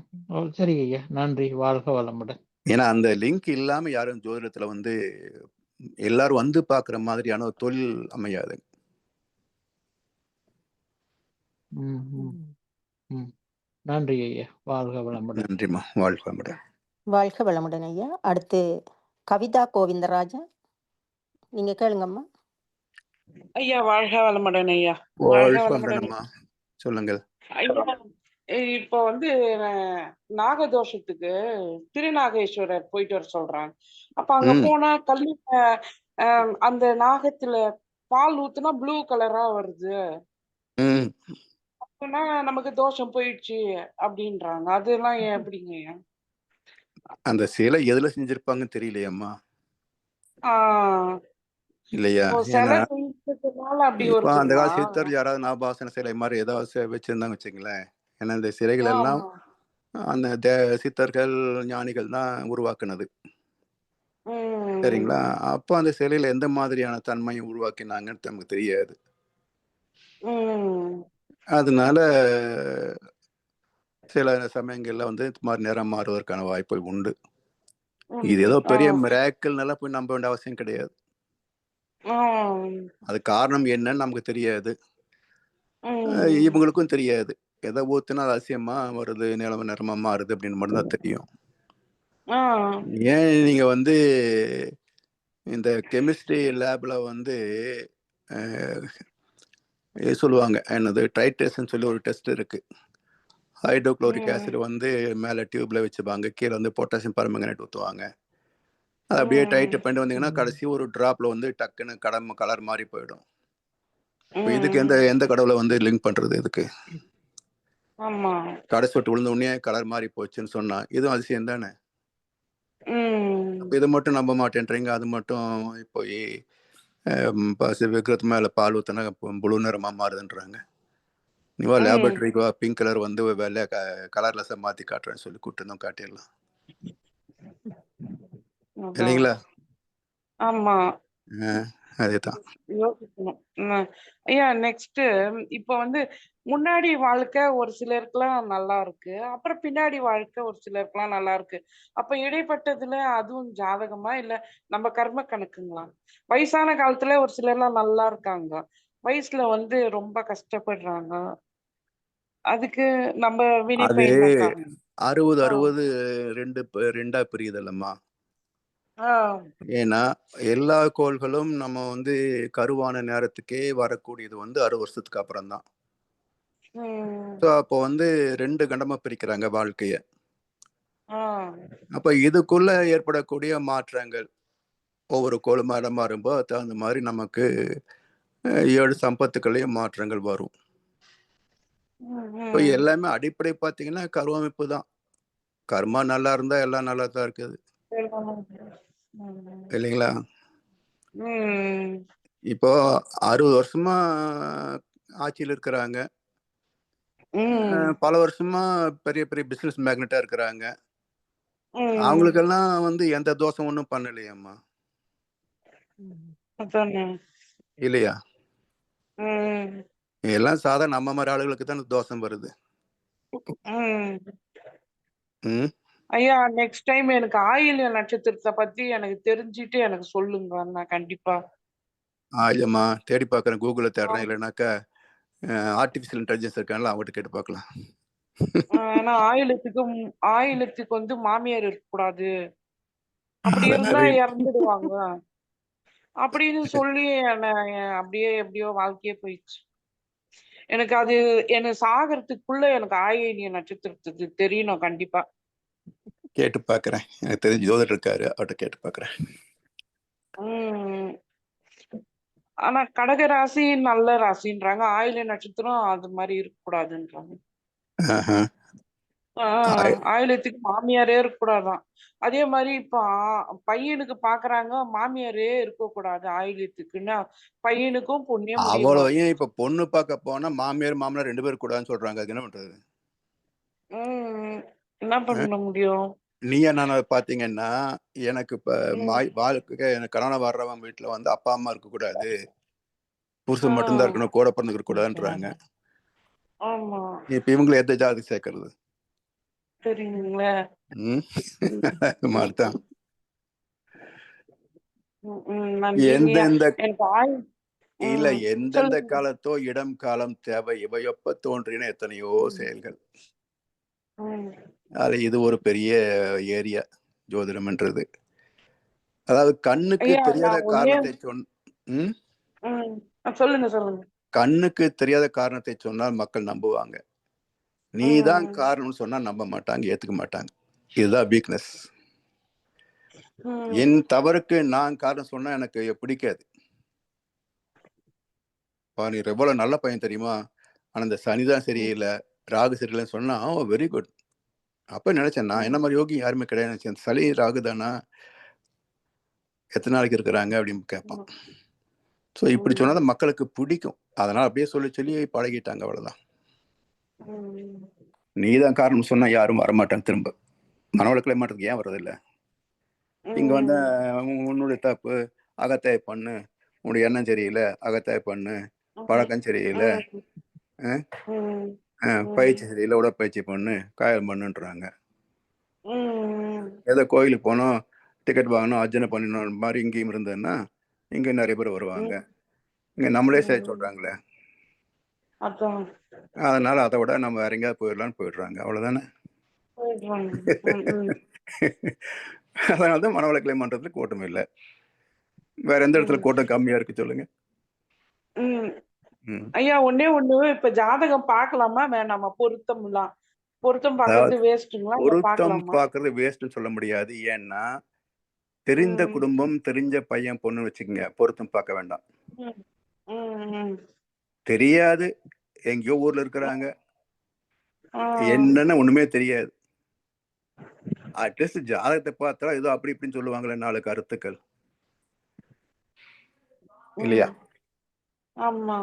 அது மாதிரி இன்னைக்கு சிச்சுவேஷன் அப்படிதான் இருக்கு. முதல்ல எல்லாம் யார் ஜாதகம் பார்த்தா காரணம் என்ன? அந்த தெருவுலயே பையன் இருப்பான், பொண்ணு இருப்பாங்க, கல்யாணம் வச்சிருவாங்க. இல்ல சொந்தத்திலே இருப்பாங்க, அப்பப்ப அவங்க செய்வாங்க. சரி, இந்த பையனுடைய கேரக்டருக்கு இந்த பொண்ணுக்கும் பொருந்தும், ரைட், முடிச்சிடலாம். வேண்டாம், இது எப்போ 50 சண்டை போட்டுருக்கு, இதை வச்சு என்ன பண்றது? வேண்டாம், சொந்தமா இருந்தாலும் வேண்டாம், வேற இடத்துல பார்த்துக்கலாம்பாங்க. ஸோ எல்லாம் கேரக்டர் வச்சு தானே முடிவு பண்ணாங்க முதல்ல எல்லாம். அப்புறம் இப்போ எல்லாம் தூரம் போயிட்டோம், எல்லாம் நாடு விட்டு நாடு போயாச்சு. திடீர்னு சம்பந்தம் பார்க்கணும்னு சொன்னா அட்லீஸ்ட் ஏதோ ஒண்ணு கடலை தவிர்த்தெடுக்கிறதுக்கு துரும்பு கிடைச்சா கூட ஆயுதம் தானே. அது மாதிரி ஜாதகத்தை 10 பொருத்தம் பார்த்துக்கலாமே தவிர அதுதான் அப்படின்னு எல்லாம் பார்க்க கூடாது. நன்றிங்கய்யா. நன்றிமா. வாழ்க வளமுடன். ஜனார் ஐயா மறுபடியும் வந்திருக்கிறீங்க. ஐயா மணிக்கு உங்க டைம் ஆச்சுன்னா இந்த கேள்வியை மற்ற முறை வச்சுக்கலாம் ஐயா. சொல்லுங்க ஐயா. இல்ல வளமையா இது எல்லாரும் சொல்றதுதான், என்ன நல்லவங்களைத்தான் இறைநிலை வந்து கூட கூட சோதிக்குதுண்டு. ஆமா, இறைவனுக்கு வேற வேலையே இல்லை.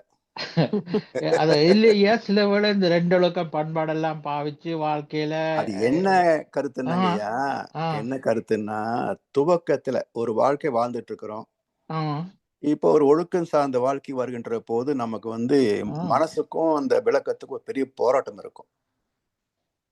ஆ. இந்த போராட்டத்தை இறைவன் சோதிக்கிறான்னு சொல்லிட்டாங்க. வேற ஒண்ணும் இல்லை. ஆ.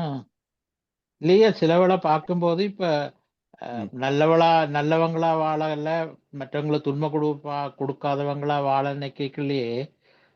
என்ன சொல்றது, அந்த கர்ம வினை வந்து ஏதோ அந்த மகரிஷின்ற கவி ஒன்று இருக்கு இல்லையா, அந்த கடத்தில நகை புரிய பார்ப்பரண்டோ ஆமா எங்களை ஆமா அது தாண்டி மாதிரி தான். போடுவியாண்டு. ஆமா அத மாதிரி சிலவளை பார்க்க போனா கஷ்டங்கள் கூட கூட கூட கூடவாய் வந்து கொண்டிருக்குது, ஸ்மூதா போக வேண்டிய சில விஷயங்கள். இல்ல, அது வந்து மன போராட்டமே தவிர கஷ்டன்றது என்னங்க, மனசு ஏத்துக்கலன்னா கஷ்டம். ஆஹா. மனசு ஏத்துட்டா கஷ்டம் இல்லையே. அப்ப ஏற்கனவே நம்ம வந்து ஒரு வேற வேற இப்போ ஒண்ணுமே உணவு எடுத்துக்கீங்களேன். உணவு வந்து நேரத்துக்கு சாப்பிடணும், இதெல்லாம் சாப்பிடணும்னு முறை இருக்கு. நம்ம கண்ட நேரத்துல கண்ட சாப்பிட்டு பழக வச்சிருக்கிறோம். இப்ப அதுல இருந்து மாறணும் வச்சுக்கலாம், எவ்வளவு போராட்டம் இருக்கும் பாருங்க. உண்மைதான். அது பார்க்கும் போதெல்லாம் சாப்பிடலாம் தோணும், ஆனா வேண்டாம், ஒரு நாளைக்கு 3 வேளை சாப்பிட்ட போதும் சொல்லியிருக்கிறாங்க. அப்படிங்கும் போது மனசு ரொம்ப போராடும். அப்ப என்ன சொல்றது, இறைவன் சோதிக்கிறான்னு வச்சுக்க வேண்டியதுதான். இதுதான் சோதனை தவிர இறைவனுக்கு வேற வேலை இல்லையான்னு சோதிக்கிறதுக்கு. அது மட்டும் இல்ல, இறைவனுக்கு நம்ம இருக்கோம் தெரியுமா?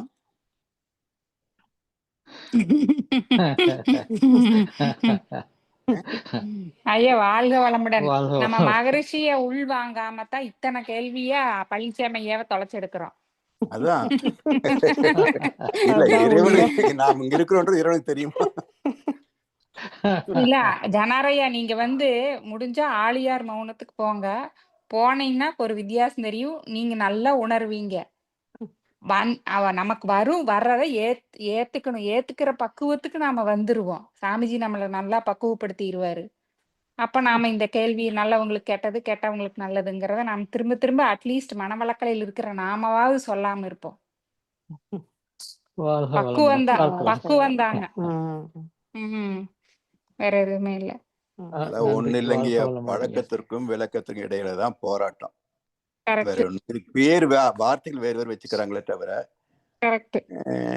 உண்மை என்னன்னா இதுதான் போராட்டம்.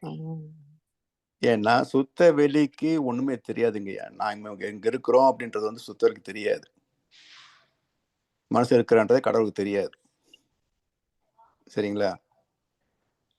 இதெல்லாம் வந்து நமக்கு விஞ்ஞானம் வளராத காலகட்டத்துல எல்லாத்தையும் ஒண்ணும் இல்லை பூமாதேவின்னாங்க. இன்னைக்கு நீங்க நம்புவீங்களா பூமாதேவின்னு? பூமியை தாங்கிட்டு இருக்காங்க பூமாதேவின்னு சொன்னாங்க. வாயு பகவான், வர்ண பகவான், அக்னி பகவான் சொன்னாங்க.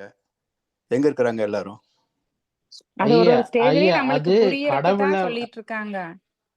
இன்னைக்கும் வந்து நீங்க இன்னைக்கு டிவி சீரியல்ல சினிமா எடுத்து அப்பதான் எடுக்க முடியும். சுத்தலை காட்ட முடியுமா? கடவுள் சொல்லி நம்மளே புரிஞ்சுக்க மாட்டேங்கிற, அப்புறம் எங்க ஜெனரல் பப்ளிக் புரிஞ்சுக்குவாங்க? அதான்மா, இப்போ திரைப்படம் எடுக்கிறாம வச்சுங்களேன், அவன் வந்து சுத்த வழி காட்ட முடியுமா கடவுள் சொல்லி? அப்போ எங்க சிக்கல் வருதுன்னு பாத்தீங்கன்னா, திரைக்கதைன்னு வரும்போது அவன் கதாபாத்திரத்தை வச்சுதான் காட்ட முடியும். அப்போ நம்ம சின்ன வயசுல இருந்து பார்த்தோம்னா கதையை கேட்கறதும் ஒரு மனுஷன் மாதிரி கதாபாத்திரம் வைக்கிறாங்க. சினிமாவில் சம்பூர்ண ராமாயணம் எடுத்தாலும் ஒரு கதாபாத்திரம் வைக்கிறாங்க. டிவி சீரியல்ல ராமாயணம் நடந்ததுன்னா அங்கேயும் வந்து யாரோ கொண்டு வந்து சீதையா நடிக்க வைக்கிறாங்க, ராமனை நடிக்க வைக்கிறாங்க. இப்படி பார்த்து பார்த்து இறைவன் வந்து நம்ம மாதிரி மனுஷனா இருக்கிறான்னு நம்ம புரிஞ்சுக்கிட்டுமே தவிர, இயற்கையில் இறைவன் என்பது அறிவாக இருக்கிறான். அந்த அறிவு என்பது உணரும் தன்மையில இருக்குது, உணர்ச்சி தன்மையில இருக்குது.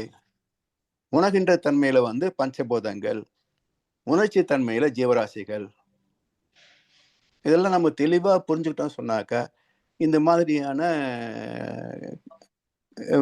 ஏற்கனவே சொல்லப்பட்ட கற்பனை கதைகள் இது எல்லாமே இருக்காதுங்கய்யா.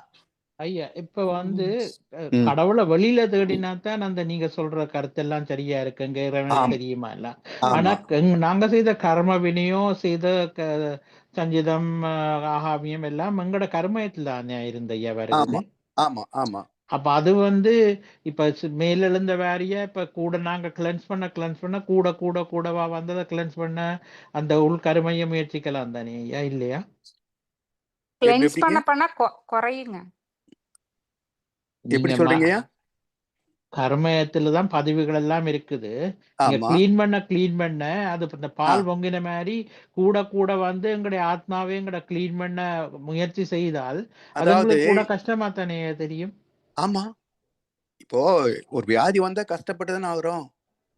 ஒரு பிரச்சனை வந்தா சந்திக்கிற போது மன வருத்தம் இருக்குத்தானே செய்யுது, இல்லைங்களா? ரெண்டாவது ஆமா. இன்னொன்னு என்னன்னாங்கய்யா, ஆஹா. இப்போ இறைவன் வந்து ஒரு கட்டத்துல ஒரு பதிவை வெளிப்படுத்தி நமக்கு ஒரு துன்பத்தை கொடுக்குறான், ஆமா. சரிங்களா? இதுக்குள்ள நம்ம வாழ்ற வாழ்க்கையில பல பேருக்கு பல வகையில துன்பத்தை கொடுத்துடுறோம், சரியா? ஆ, சரி. அப்போ ஒரு குப்பையை எடுக்க போக 10 குப்பை போட்டு வச்சிருக்கிறோம். ம்ஹும். இப்ப எப்படி சுத்தமாக ஆத்மா? ம், ம், ம். ம்? ஒவ்வொருத்தருடைய வாழ்க்கையில நீங்க பாருங்க, ஒன்னில் நாம இங்க மனவளக்கலைக்கு வர்றதுக்கு முன்னாடி நம்முடைய வாழ்க்கை எப்படி இருந்திருக்கலாம், இல்லையா? ஆமா. இப்ப அதனுடைய விளைவுகள் மாறி போகுமா? மாறாது. மாறாது. ஆ. இப்ப வந்த ஏத்துக்கிற பிறகும் பக்குவம் வந்துருது இல்லைங்க ஐயா? இல்ல அது இருக்கட்டும். ம். வந்த பிறகும் நாம சில சமயத்துல மறந்து போறோம், சில சமயத்துல வந்து பரவாயில்ல அப்படின்னு அலட்சியப்படுத்திடுறோம், சில சமயத்துல எல்லாரும் இப்படித்தான் செய்யறாங்க, நாம என்ன பண்றது அப்படின்னு போறோம். இப்ப இது எல்லாம் என்ன ஆகுது, அந்த குப்பையோட குப்பையா சேர்ந்து போகுது. அப்ப ஒவ்வொரு தலைமுறையிலேயும் குப்பைகள் கூடிக்கொண்டே போகின்றன. இறைவன் துன்பத்தை கொடுத்து ஒரு குப்பை எடுத்தா நம்ம அதுக்குள்ள 4 சேர்த்துடுறோம். அதனாலதான் நீங்க ஒவ்வொரு தலைமுறை பாருங்களேன், நிம்மதி குறைஞ்சிக்கிட்டே வருதா இல்லையா? ம்ஹும். வசதிகள் கூடிக்கிட்டே வருது, நிம்மதி குறைஞ்சிக்கிட்டே ம்ஹும். வருது. யோசிச்சு பாருங்க. இன்னைக்கு இருக்கிற குழந்தைகளை வளர விடணுமா? என்னங்கய்யா? சரிதான் ஐயா. சரிதான், விடலையே. சரிதான். அந்த குழந்தைகளாக ம், வளரவே விடல. ம்ஹும். 3 வயசு கொண்டு போய் ஒரு இடத்துல உட்கார வச்சிடுறோம். ஆமா. ஒவ்வொரு நாளும் இதை பண்ணு அதை பண்ணு திணிக்கிறோம். ஆமா, உண்மைதான். எதுக்காக இதெல்லாம்? ஒரு வயிற்றுப்பாட்டுக்கு. அதான் சேர்த்து வச்சிருக்கோம், இது பத்தாதா வயிற்றுப்பாட்டுக்கு? எதுக்காக இந்த அவஸ்தை? அப்போ நீங்க உலக வரலாற்றை பார்க்கிற போது இந்த முறை தவிர ஒரு வாழ்க்கை தான் சரியான வாழ்க்கைன்னு போய்கிட்டு இருக்கிறோம். அதர்மத்தையே தர்மம் என்று சாதிப்பவர்கள் உலகத்துல, அதர்மத்தையே தர்மம் என்று சாதிப்பவர்கள் தான் அதிகம். அப்ப இதுவே தர்மமா தெரியுது அவனுக்கு. ஆமா. அப்ப இது எப்படி இறைவன் ஏத்துக்குவானா? சொல்லுங்க. இதுதாங்கய்யா. நன்றி ஐயா. நம்ம வந்து ஒரு நல்ல வாழ்க்கைக்கு திரும்பினாலும் சுத்தப்படுத்துறதுக்கு 7 தலைமுறை ஆகும். குறைஞ்சபட்சம் 4வது தலைமுறை வரைக்கும் போராட்டம் அதிகமாக இருக்கும். அந்த சென்டர் பாயிண்ட், இந்த பக்கம் 3 அந்த பக்கம் 3, சென்டர் 4வது பாயிண்ட், சரியா? இந்த 4க்கு அப்புறம் நம்ம அறத்தை சார்ந்து வாழ்வது மிக எளிதாக இருக்கும். 4 வர்ற வரைக்கும் இதுதான் சோதனை காலம்தான். இறைவன் நம்ம சோதிக்கிறான் சொல்லிக்க வேண்டியதுதான். இல்ல பதிவுகள் நம்ம சோதிக்கிறது சொல்லிக்கலாம், இல்ல பயிற்சியில் நான் தோத்துட்டு இருக்கேன்னு சொல்லிக்கலாம். எது யதார்த்தம்? பயிற்சியில் நான் தோத்துட்டு இருக்கோன்றதுதான் யதார்த்தம், இல்லைங்களா?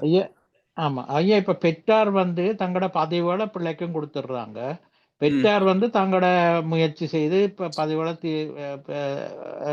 அதை டிசால்வ் பண்ண பார்த்துட்டே இருக்கிறாங்க. ஆனா பிள்ளைகளுக்கு போன பதிவுகளுக்கு என்ன ஆகும்? அவங்க முயற்சி பார்க்கும்.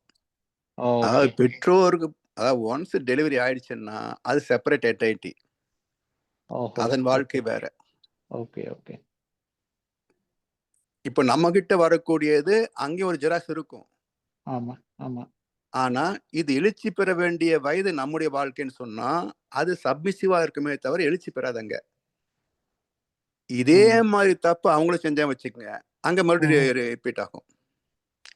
நீங்க சரி எந்த சரி பாவத்தை சரி கூட்டினாலும் 5 வகை தாங்க ஐயா. பொருள், புகழ், செல்வாக்கு, புலனின்பம் 4.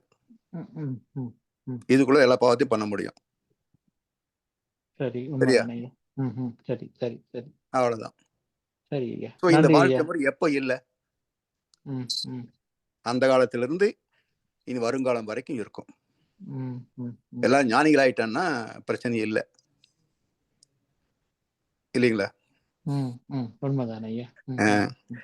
அப்போ ஆசைகளை வென்று விட்டால் உலகம் நல்லா இருக்கும். நல்லா இருக்கும். ம். ஆமா. அப்போ உலகம் முழுவதும் ஆசை வெல்வதற்கு முதல்ல தனி மனுஷன் ஆசைகளை வென்று நம்முடைய குடும்பத்தை ஒழுங்குபடுத்திட்டோம்னா ம், போதும். அடுத்தவங்க அதே மாதிரி அவங்க பொறுப்பெடுத்து அவங்க குடும்பத்தை ஒழுங்குபடுத்திட்டான்னா போதும். ஸோ உலகத்தையே நம்ம திருத்த முடியுமா? அதெல்லாம் அதான் முடியாது. நம்மள திருத்திக்கணும். அதான் நம்ம கிட்ட நம்ம ம். திருத்துறது பெரிய வேலையா இருக்குது. இனி எங்க போய் அடுத்தவங்க திருத்திட்டு இருக்கிறது, ம், ம், ம். ம். இல்லைங்களா? அதனால சாமி முடிச்சிட்டாங்க. நம் கடமை அறவாழ்வின் நாட்டத்தை சிறக்கட்டும். இதுதான் ஃபைனல். ம். வாழ்க வளமுடன். வாழ்க வாழ்க வளமுடன் ஐயா. வளமுடன். நிறைய நேரத்தை எடுத்துறீங்க. மன்னிக்க. வாழ்க வாழ்க வளமுடன் வளமுடன். ஐயா. வாழ்க வளமுடன், வாழ்க வளமுடன். நிறைவு செய்து கொள்ளுமாமா. செய்துக்கலாமா? ம். வாழ்க வளமுடன். இன்றைய குருவின் குரல் பாகம் 14 வானியலும் சோதிடமும் என்ற தலைப்பிலே சிந்தனை உரையாற்றிய முதுநிலை பேராசிரியர் பழனிசாமி ஐயாவை எல்லோரும் இணைந்து வாழ்த்துவோம். முதுநிலை பேராசிரியர் பழனிசாமி ஐயா வாழ்க வளமுடன். வளமுடன். அவர்களுடைய உடல் நலம், மனவளம், பொருளாதார வளம், வாழ்க வளமுடன். வளமுடன். ஐயாவின் அன்பு குடும்பம், வாழ்க வளமுடன். வேதாத்திரிய தொண்டு வாழ்க வளமுடன்.